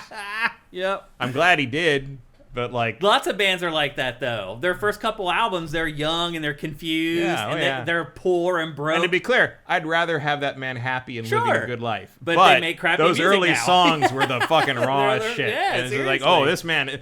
Somebody needs to talk to this guy. Yeah. Like, and now I need someone to talk to me because I listened to his damn song. Now that's the catharsis. You've been talked to by the artist. Yeah. That's the great part. So I'm a little disappointed in this. However, I am not as disappointed as like the Metacritic average for this game. This is lower. Because I did go through and update our fantasy totals. Yeah, and this game's gonna kill me. I was surprised at how low this was. This game's gonna kill me. Yeah. I thought this was gonna be. I mean, there weren't a lot of games you picked that I'm like, oh, I would have liked that one, but this was one of them. Yeah, and it ended up being the one that burned me. Wasn't great. Yeah. But now I got 2 80s in my alternates. Yeah. So what am I gonna do? So the Metacritic for this last time I checked was like a 6.7 or something like that. Like to me, that's lower. Like this is still like higher than that, but I thought this might be like a 9 or a 10. Like I really had high hopes for this. There was definitely a realm where it was a 9-ish. Yeah, but it's not the case. It's not a 9-ish game. I was hoping this was going to be maybe in my game of the year conversation, and it's not. Yeah, it's good. Yeah. Like I like it. It's priced right. What is the price? I think it's $20. Because it's on Game Pass, so I just downloaded it. I think it's $20. That's right. I remember right? Yeah, that's cool. 20 or 25. But it is on Game Pass, so if you're one of the few people left who are still subscribing, music's great. Yeah, I really like a lot of the music. The tone's great. The presentation's awesome. Like it's just not more than it is. I think my problem is that I let expectations get to me, and I try to never ever do that. Like I am very strident about trying to not have expectations about. I couldn't help it. It really looks like you can have those expectations when you watch footage of it, though. It's the thing is when you got your hands on the controller, when you're doing what you're doing. It's not actually. Well, you more just keep doing the same thing over and over. Yeah. It was repetitive very quickly. And again, you can only move so many boxes. You can only walk to the right so long. You can always hop over so many fallen trees. Logs. It's like it feels like half of the game is jumping over logs. Mm-hmm. I thought you can only walk behind obstacles to avoid a spotlight so many times. Seriously, like it's a lot of the same stuff. Like this is like Pitfall 2026. I'm playing here. So. Like, and again, there's like this is a look at that foreground thing, and that's great. It's awesome. It's really cool. The presentation's incredible. Like the visual presentation is like if this isn't in the maybe not the conversation for game of the year, but I would put this in conversation for best art direction. Sure, like no question. Yeah. But ultimately, a little bit of a disappointment. I still think it's worth $20. It is good. It's good. It's not great, and I want it to be great. Yeah, that's really all it is. And if it is $20, it's worth $20. Like if you look at that game, you're like, that looks cool. I bought it. I don't regret buying it. Yeah, I wouldn't regret paying $20 for it either. And I will go back and I will finish the game. How long is it? Have you? I don't know. Heard? I'm gonna guess it's about 12 to 15. Yeah, because it feels like pretty standard adventure game. Yeah, it's $20 on Steam. Totally cool with you spending $20 on it. If you're a big Cyberpunk fan, you like games like this, like it definitely nails the Cyberpunk thing. Like I think you get the better vibes of that when you finally get to like the town, and you're in this crazy like populated town. Like you start talking to people. It's interesting. Also interesting because it's not a normal about 10 to 11 hours according to 14 and a half hours according to How Long to Beat. Okay. That's definitely worth $20. Yeah, it's solid. Yeah. And again, it's an interesting take because I would say it is cyberpunk because you are the outsider and you are up against a big corporate like governmental sort of, you're on the outside of things. You are punk. Cyber, but it's a retro futurist cyberpunk that you don't usually you see a hyper futurist cyberpunk like Cyberpunk 2077 but this does almost like a diesel punk thing with it, but it's still computer and people as commodity in service to the tech that it is still cyberpunk. I would say it's a very interesting take on the cyberpunk idea. And that's a hard needle to thread genre-wise, and I think they do it pretty well. Yeah. But it really the only thing that lets this game down is the gameplay design. Yeah, that's really it. It's repetitive, yeah, and not all that much fun. The characters are good. The story's good. The dialogue's good. I wish I could jump through it a little faster. Yes, I've read it 4 times now. You can go to the next line. Thank you. Yeah. But otherwise, I'm a little bit disappointed in it, unfortunately. Yeah. And that happens. Like, every game's not going to be what you expect it to be. But you know what? It's $20. Yeah. No harm, no foul. All right, let's move on. This is probably going to be our last topic. Maybe we'll get one more in, but this might be the last one for today's episode.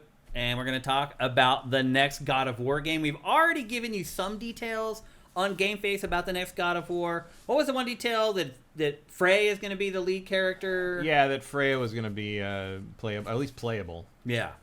And so we have a new leak of information from a website called MP First, and I know that sounds like a really stupid name or whatever, but for whatever reason, they have somebody there that is getting tons of scoops. They have given us, I don't know, a dozen scoops in the last 2 years, and they've all been accurate. So that's the only reason that I'm bringing this to the show. I vetted this. I feel like I'm pretty confident in this source. I could be wrong, but MP First is reporting that the next God of War 1 is that it is a prequel, and that it does star, who was it, Nate the Hate that broke that original story, I think? I think so, yeah. Yeah, so MP First is confirming everything that Nate the Hate said. They're saying that he was right, and everything that he says is accurate, but the new information that MP First has is that the game is going to take place in multiple different mythologies. And they mentioned Mayan, Eastern Asian, Chinese, and Japanese mythologies. They're all going to be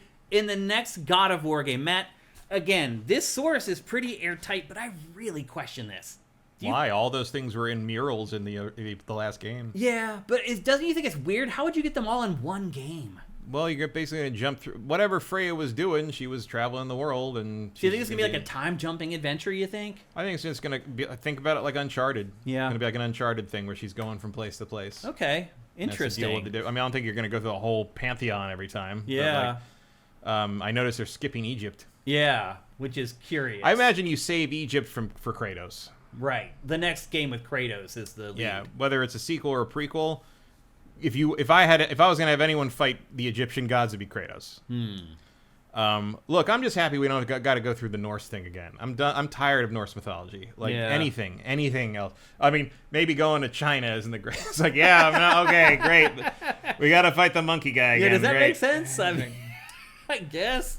I mean, the other stuff, sure. I mean, if you're talking about, like, I don't know what the difference between East Asian and Chinese is, right. Unless we're, like, I don't know, in the Philippines or Thailand or something. That'd be interesting. Yeah. If you're talking about more like Hindu stuff, would be cool. Yeah, that would be cool. That is one thing that actually hasn't been touched, you know? Well, that's probably because Hinduism is still a living religion. Yeah, yeah.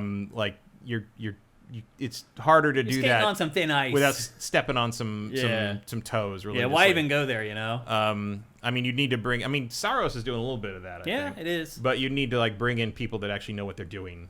That, actual Hindu people. It seems risky to have all those different cultures in one game, and challenging and difficult. I don't know. I mean, I'd rather sort of get through some of this and just pick out the interesting stuff and make the coolest thing out of it, rather than like get stuck with like one a whole thing. Game of it. Yeah, especially because like so many of those are things that like. It looks like the Norse stuff didn't turn a lot of people off, but if you did another God of War in the Norse setting, I think I'd really have to question whether I'd be on board immediately. I mean, I would definitely play it because I love God of War, but I hear you. It would be because of God of War, not because I'll put up with Norse mythology again for more God of War. Yeah, but like I don't want to do it. I agree. Like I'd want to go somewhere else with it. I agree. I mean, I was getting tired of the Greek mythology by the 4th God of War original game too. It's that's true. Okay, that's enough Minotaurs, please. Like, can we move on? I agree. Yep. Now, MP First reported a couple other things that sound crazy, and one of them is that the player will have a companion described as a gelatinous cube. All right. And Merlin is in the game as a talking sword. All right, so Excalibur. Yeah. That sounds nutty. Yeah. But if you're doing this jumping all over the place... I mean, he's got a talking head strapped to his back most of the time. It's pretty in character for the series. The gelatinous cube? I mean, I don't know what that... I mean, gelatinous cube is a D&D invention, so I don't know what that would be, but, like, it's probably, like, some, like, goo thing. She's transporting all the stuff. Maybe? Those were the two What things. safer place to put something you don't want someone to steal than in the middle of an acidic monster? Right? Those were the two things that kind of threw me off, and I was like, I don't know if I trust this information. I was like, really? A gelatinous cube in a God of War game? Why not? Yeah, I guess. There's the head. As we mentioned that, there's the head sitting there on a stump reading a book. At one point, you have to go talk to a giant snake that's also the world. It's true. So, like, I mean... the game does go out of bounds. There are no borders on this franchise. I mean, a talking sword isn't crazy for God of War at all. I mean, I'm surprised the axe didn't pipe up at some point. It's true. I think it's the gelatinous cube that's throwing me off. I've never seen anything like that in a God of War game before. But I'm sure they'll figure out a way to make it work. But again, MP First, I don't think it's ever been wrong with a leak. So I wouldn't have brought this to the show if I didn't trust it. So I feel pretty good that this information is pretty accurate. Now, also, a cube, something like that could shapeshift into whatever you need it to be. So. Yeah. The other thing that they mentioned is that the game isn't that far away and that it might be unveiled in the next, 2 months. So we really don't know what is in the future of Sony beyond the summer, so it is about time. I mean, we're so behind the curve already on God of War. Like, the last one came out in, 2020? Is that right? Or 2022? 2023 or something. Oh, was it 2023? Ragnarok was not that long ago. Yeah, I guess it wasn't that long. Yeah, it's only been 2 or 3 years, I guess. So, but I also, isn't the word that somebody else is working on this and it's not Sony Santa Monica? Maybe. I don't know. Which would make sense. The last expansion for Ragnarok was December 15th, 2023. Okay. That's the end of 2023. So it's only been a couple years, 2 or 3 years, since they shifted their focus over to something new. So, yeah, I mean, they're probably about ready to show the trailer. Game not ready for release for another year would be my guess, something like that. And that's if Sony Santa Monica has been working on it, which I'm not 100% sure if that's the case, because we've heard rumblings that they were working on a new IP and all this other stuff, and things that aren't even related to God of War. So not November 2022 for the main game, and December the following year for the DLC. Okay. All right. Coming up on 3 years since the last God of War thing. So about time to see it. Well, we're also going to get the trilogy remaster at some point. Yeah. So it kind of depends what's going to... But it sounds like that is still early days. Because it was 4 years from the first God of War reboot to Ragnarok. So if they can stay on that schedule, we should be looking at it in 2027. Around there. So we'll see. But bottom line is they're saying we're going to see it soon, which is very exciting. And I am excited for this, to see them really rebooting the God of War franchise and trying to do something new with it. Hopefully not straying too far away from the combat and the other sort of elements that we've come to know and love about God of War. But anyway, that's the latest on the next God of War game. Although they did miss the 20th anniversary last year. They did. And did nothing for it, really. Yeah. Other than nothing. I mean... They didn't even get the 2D game out in time to celebrate. So it was never 2D. Oh yeah, that 2D game. I already forgot that existed. Yeah, I wiped it from the memory banks already. Like the original game wasn't 2D. Oh right, they put that out. That's right. Let me check the time here. Let's see. We got about 13 minutes left. I don't think we're gonna be able to slide in another topic, unfortunately. Well, that's the problem. Is I call the show. And then we do Name That Game Tune, and then Name That Game Tune lasts 5 minutes. And it's always when I call Name That Game Tune late that it lasts 20 minutes. So, actually, you know what? We're going to very quickly go on to the last story, because we can get through this very quickly. A bunch of information came out this week about From Software's cultural projects, meaning movies, TV, based around its games. And we got really some concrete information around both projects. And the big projects that are happening right now is a film for Bloodborne and a film for Elden Ring. Let's start with Bloodborne.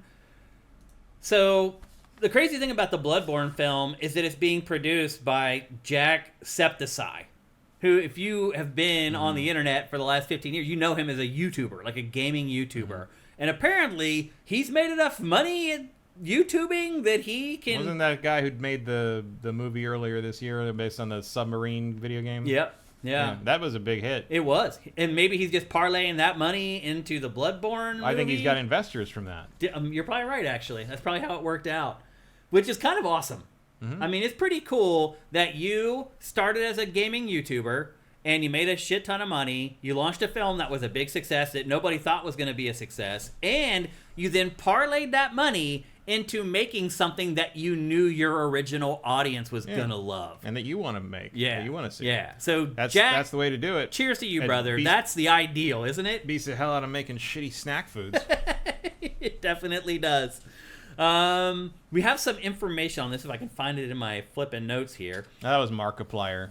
So that did the the other movie that was Markiplier.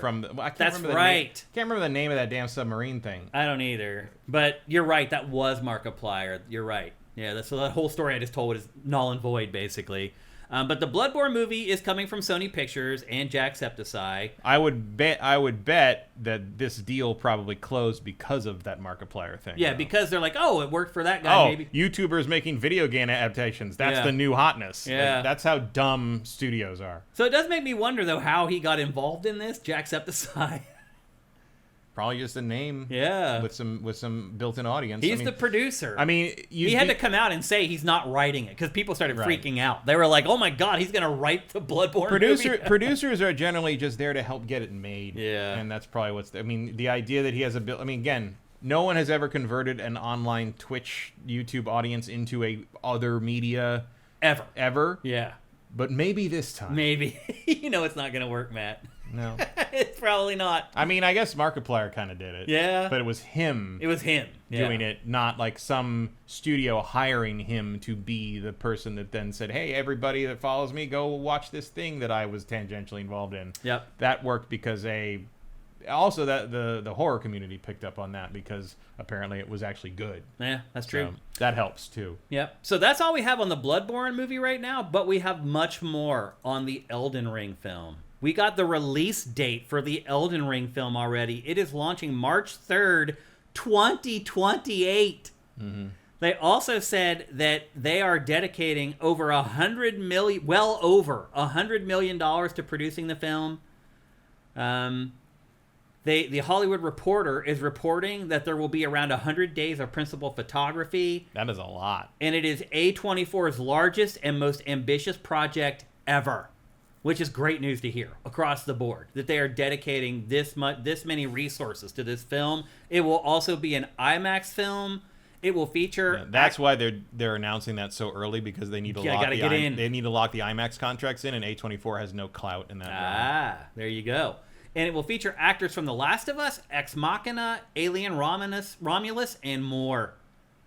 Hopefully the android from Alien Romulus, because that guy was very good. I don't remember the actor's name, but he was the best thing in that movie by far. Production will begin this spring with the full cast, and I have the full cast here. I'm not going to go through it all because they've already listed like 15 cast members for this film. So Elden Ring that is a lot of characters for Elden Ring. It really is. I know there's a lot of characters in Elden Ring, but like, there was like 2 that matter. They don't say a lot usually.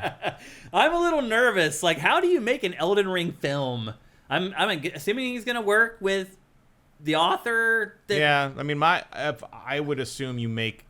If I was going to make an Elden Ring thing, it would probably be about the backstory. You think George R.R. Martin will have anything to do with it? No. Yeah. No. I mean, I'm sure they're going to use his. He basically wrote the backstory for the world, and then From took it and added the cataclysm that turns it into every From game they've ever made. My guess would be you basically tell the story of the cataclysm that ended the world. Yeah. And made it into this. Yeah.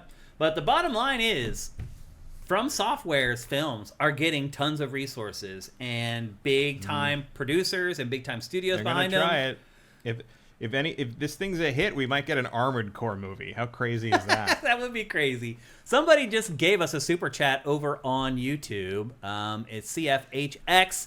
And he says, in the past, gaming industry was considered recession-proof. With that said, do you feel it will be the same for this market cycle? I think the games are recession-proof. I don't think the hardware is. I agree. I think the software will continue to sell pretty well. I think if you're expecting to sell a new console in the next 3 to 4 years, you might be in for a rude awakening. Nintendo might be in for a rough ride here. I think Nintendo's pretty far ahead in the game already, and they are the cheapest, so they're probably not in a bad. But I'm talking about launching like the Helix or the PlayStation 6. Or selling any more PS5s. Yeah. At the price that it's at now. Well, now that you've raised the price. Yeah. I don't think it's good, man. So yeah, I think I think people are just going to stick with the hardware they have right now, basically. Mm-hmm. So if you're selling games, I think you're going to do all right. Yeah. If you're trying to sell consoles, you might want to come up with an alternate revenue strategy. Or you better be praying for those tariffs to go away, because that's not going to solve it. Yeah, you're right. It won't. Yep. The dollar just isn't worth enough anymore. Yeah. And if we keep messing with the way things work, like people start trading internationally in the Chinese yuan, that's the end of the international financial system as we know it, and we don't know what the dollar will do after that. That's true. Because fiat currency does not have a hard limit when it comes to so who knows? Yeah. Who knows? We're in the Wild West. But yeah, I do agree with Matt. I think probably games will sell fine. People who have already bought consoles will keep buying games, because games are still, even if at $70, are still a good entertainment proposition price-wise. But yeah, trying to get somebody to buy a $600, $700, $800, $900 console, unless the economy starts turning around from where it is insane. Yeah, like nothing in the world is going to stop GTA 6 from selling crazy. Yep. But I wouldn't try to. I'll try to sell GTA 6 right now. I wouldn't try to sell PS6. That's a good way to put it. All right, and with that, we've come to the end of the show, which means, of course, there's just one thing left to do.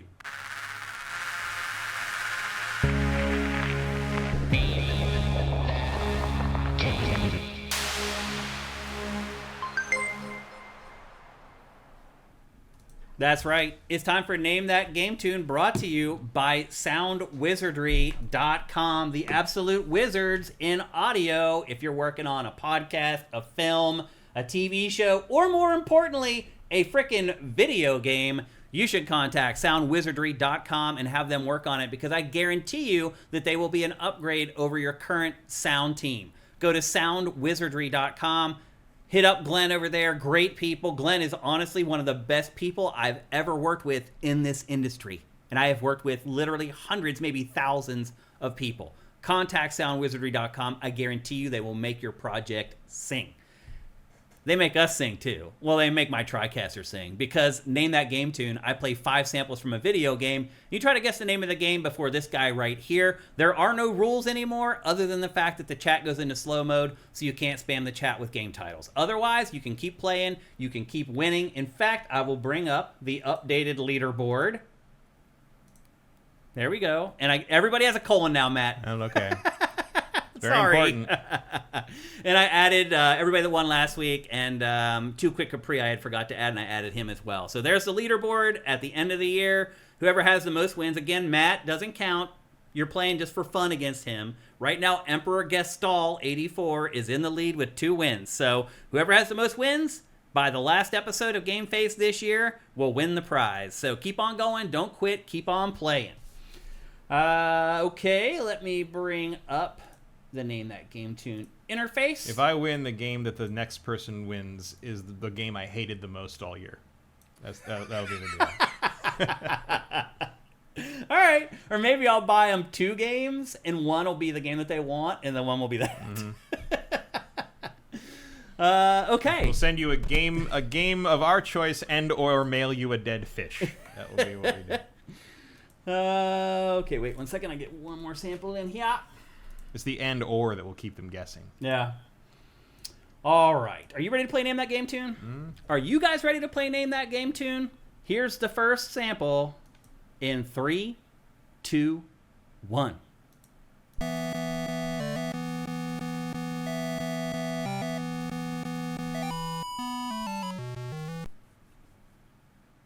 Kung Fu? No. Colons? No.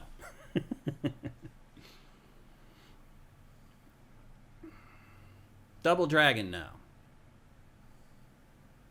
Bad Dudes? No. Pitfall? No, that'd be pretty clever of me, Slagathor, but no, it wasn't Pitfall. Silkshake says I wasn't born. Galaga? No. Jackal? No. Track and Field? No. River City Ransom? No.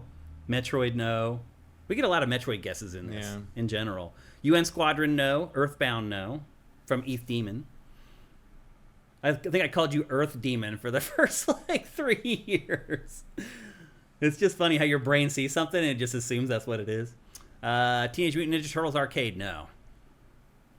Black Belt? No. That's a good guess. A lot of you are too far ahead. This is older than that. Alice Kid in Monster World? No. Bionic Commando, no. I'm going to say this is older than the NES. That's what I think, judging by the sound quality. Renegade, no. Castle Wolfenstein, no. Any last guesses on that first sample before we go to the second one? Karateka, nope. No, I would have known that. There's only one music track and two music tracks in that, and I know them. Any final guesses? Going once. Going twice. Sonic. So fight TJK, you have to be specific. You have to tell us which Sonic it is. Final Fantasy 3, no. It's not it. All right, going once. Going twice. Sold.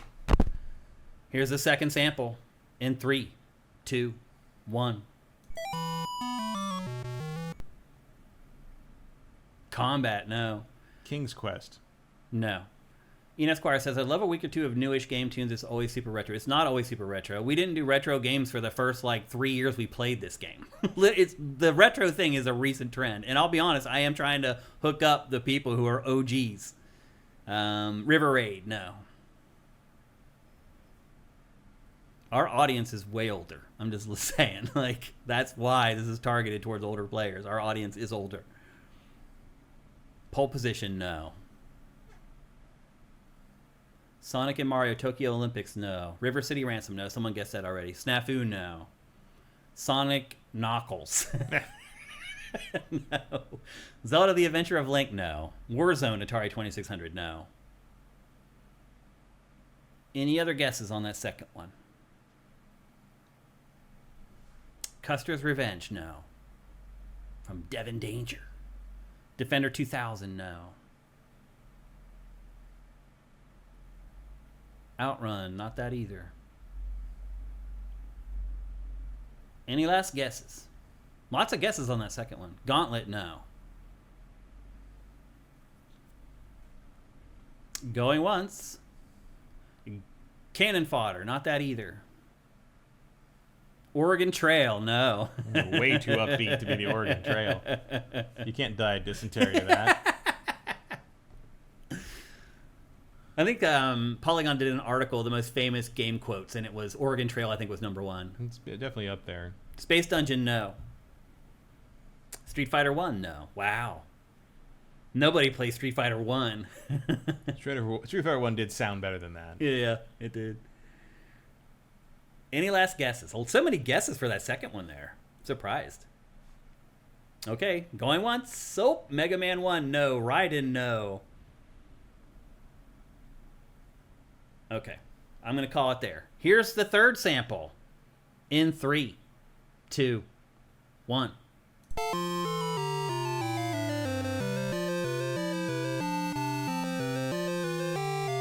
It's a long one. Dig Dug, no.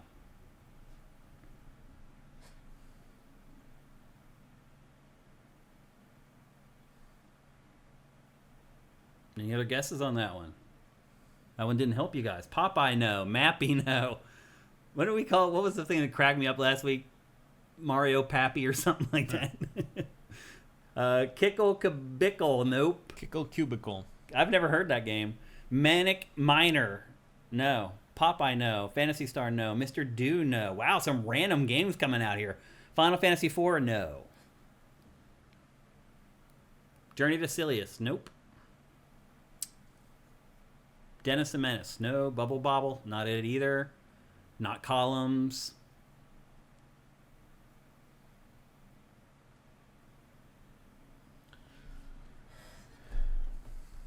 I'm pretty sure I recognize the hardware, but I don't know the tune. Alice Kid in Miracle World, no. Qbert, no. Fiendish Freddy, no. Lock and Chase, no. This is crazy, some of the titles that they're coming up with here. Wow, you guys are really pulling some stuff out of the archive here. DuckTales, no. Too early to be DuckTales. Or it's something modern doing really retro. But I'm guessing this is an early 80s arcade game, is my guess. Bonk's Adventure, no. Too later. It's not Atari 2600. It's too good to be Atari 2600. This is some kind of arcade board. But I can't place the tune. Descender of the Crown. I think it's Defender of the Crown, but no. It could be an early Atari Amiga sort of thing. It lacks bass, so it's definitely either a arcade chipset or a PC chipset from that early era. Mr. Do, no. Tetris, no. Any last guesses before we go to the fourth one? Galaga, someone guessed that already. Galaga has a different tone to it because the Namco hardware was able to do deeper sounds. Yep. Any last guesses? Going once. Arabian Nights, no. Going once. Going twice. Vincent says he called this one being longer because I snuck in a time. I do this every time. I call it later and the game runs longer. All right, here's the fourth sample. In 3, 2, 1.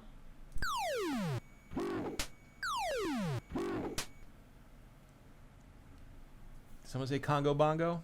No. Congo Bongo, no? Mm-mm. It's not it. Any guesses on that one? Castle Wolfenstein? No. Asteroids, no. Doesn't Asteroids have like 2 sound effects? Yeah, there's no music or in 3. That. There's the shooting, the sound of the jet, and the explosion sound. I think that's all it's got. Shay, make that a beat for your next EDM track. Time Pilot, no. I'm getting lost here. I gotta scroll up. Lemmings is a good guess. Prince of Persia, no. Time Pilot, no. Donkey Kong 3, no. Lemmings, no. Lode Runner, no. Tubin, no. Pirates, no. Flintstones, not it. Outrun, that's not it. And Rampage, that's not it either. Jetpack from Rare, nope. Sounds like someone rendered a wet fart in chiptune. Death and Danger. Crystallis, no. King's Quest, no. Wow. We may make it to the last one. Doesn't happen very often anymore. It's been a long time since nobody won. Yeah. Any last guesses before we go to the last one? Going once. Going twice. Sold. All right. Here's the fifth and final clue. And I am very confident. Oh, wait. Journey to Silius. Someone guessed that earlier, and that's not it. Marble Madness, no either. All right. Here's the final one. And I'm just saying, put your hands on the keyboard because I do think people are going to get it from this. So if you're playing, get your hands on the keyboard and get ready to type. And here is the final sample. In 3, 2, 1.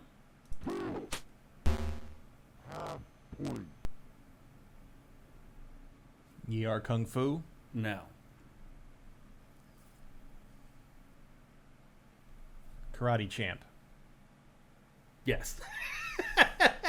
Let's give it a beat and see if it comes in or not. We'll give you guys a couple beats to get it in. Nope. Matt is the winner. It is Karate Champ. Congratulations, Matt. That's 4. That's 4 victories on your leaderboard. Wow. That was a pretty good one. Yeah, that's tough because I never played the arcade one of that. Really, I played the NES one. They'll throw you off a little bit. Different. Yeah. Well, that was a good one. Thanks for playing, everybody. Unfortunately, Matt won again, so now he's up to 4 wins. So you guys are going to be chasing him pretty much all year, it looks like. But I think we knew that was going to happen anyway. All right. That's going to do it. The closest was really Street Fighter 1. Yeah. Although my first guess was Kung Fu. Like I was family related. I thought you were going to get it. I thought you were going to just then say Karate Champ right after that. And I just looked away. I'm like, wham! I'm like, nope, that's not it. Ian Esquire, to give him 1 guess per clip. No, he's playing against like hundreds of people. You guys have the advantage by a mile. We've talked about this. Ian, you're on a rip today, man. I don't know what's going on with you today. You having a rough day, brother? Something's going on over there. We've talked about this a bunch of times. Like, he's playing against like hundreds of people. You guys should be able to beat him every single time. Like, that's just the way it is. So, all right. Yeah, I agree with C-Note. Hundreds, dozens. What? There's a lot of you. No, at the end, no, we have hundreds. Every episode of this show, we have at least 700 unique people that watch the show. Right, but only how many participate? I don't know. We can't see it. I don't know. We definitely don't see 100 guesses. No. Well, anyway, bottom line is somebody should have got it before Matt, but you didn't. So Matt wins again. That's 4 wins for him this year. Also, I don't just sit here and reel off game titles the whole time. Yeah, it's not like he's just like spamming me with game titles. He's thinking about them. He's actually giving you guys help by thinking out loud. Yeah, I told you exactly. I was right when it was. Yeah. Like I said, it's an early '80s arcade game. Karate Champ was 1984. Yeah, he doesn't have to do that. Like so. I nailed what it was, and I will think through it audibly several times. Yep. All right, that's going to do it for GameFace episode 477. A big thanks to anybody who shows up live at twitch.tv/SiftedGames or youtube.com/SiftedGames. We're here every Tuesday at 1 p.m. Pacific, 4 p.m. Eastern if you want to check us out live. Also, if you want to make sure that the show continues, good way to do that is to help us out at patreon.com/sifted. That's spelled SIFTD for those of you who are listening to the podcast version of this show. For just $5 a month, you get all our content early. You get this show several days early, Pactor Factor a week early, all our other content at least 3 days early, so you get a nice little exclusivity window. If you're our patron, you also get private podcast feeds, so the minute that we publish an episode of anything, it's on your phone. Boom. That second. So if you haven't done that already, if you're a patron or a subscriber and you haven't hooked up your private podcast feeds yet, what the hell are you doing? People who hook up their private podcast feeds with our Patreon and Sifted hardly ever leave, because they know immediately when we publish stuff and they're like, oh my God, I'm getting fed content constantly. If you don't have that happening, you're probably like, oh, I don't know, it doesn't seem like they're doing much. Hook it up. Follow the if you're on Patreon right now, follow the instructions down below. I give you step-by-step instructions on how to do that. It will change your relationship with Sifted. I swear to you, do it. So anyway, if you're a patron, you get that. You get our private podcast feeds. If you can't help us at Patreon, you don't have any money. I know a lot of people are struggling right now. I totally get it. But if you still manage to hold on to your Amazon Prime subscription, you can help us out with Twitch Prime. We talk about it on the show every week. Again, if you're watching on YouTube, go down below. There's step-by-step instructions on how to do that down below. Once you connect your Twitch and your Amazon Prime accounts, it's 3 clicks to give us $2.50 every month. You have to re-up it every month. It takes 5 seconds to do that. We'd really, really appreciate it. That would be awesome. Let's see. If you can help us with that, just like the show right now, hit the like button, leave a comment, best podcast. Also, if you're one of those people on YouTube who are watching this, as soon as we publish it, please like it, because that's a very important window for us. Like those first couple hours that we publish something, if you're there, please like it, because that is what gets it into the algorithm so everybody else sees it. Like if people are coming in later and liking it, we appreciate it, but it's not going to get our show into other people's feeds where new people can be introduced to our podcast, because I believe if they watch one episode of GameFace, they're going to keep watching it. So you can help us out in a ton of different ways, even if you don't have a penny to spare, and we'd appreciate any of it. Let's see, next week. Kiln, but you already kind of talked about that. Yeah, I mean, I'll probably play more of it and review it. And Tomodachi Life, but you already kind of talked about that. Yeah. And the full release of the Vampire Survivors thing. Oh, right. Yeah, reviews came out for that this morning. He can jump on that one. Vampire Survivors. Yeah, but it's different. It's the spin-off. Yeah, but it's the other one. It's like a turn-based. It's a strategy RPG. Yeah, it's a Yeah. We'll be here. What is it? Vampire? It's not Survivors. It's Crawlers. Crawlers. Vincent said Crawlers. That's what it is. Vampire Crawlers. Yep. Well, bottom line is, no matter what, we'll have a good episode of GameFace waiting for you next Tuesday. It happens every Tuesday. Somehow or some way, I make it happen. If I have to create my own topics to do that, I will. So I promise you, we'll have a great episode for you guys next week. So everybody, have a great week filled with great games. GameFace is up and out.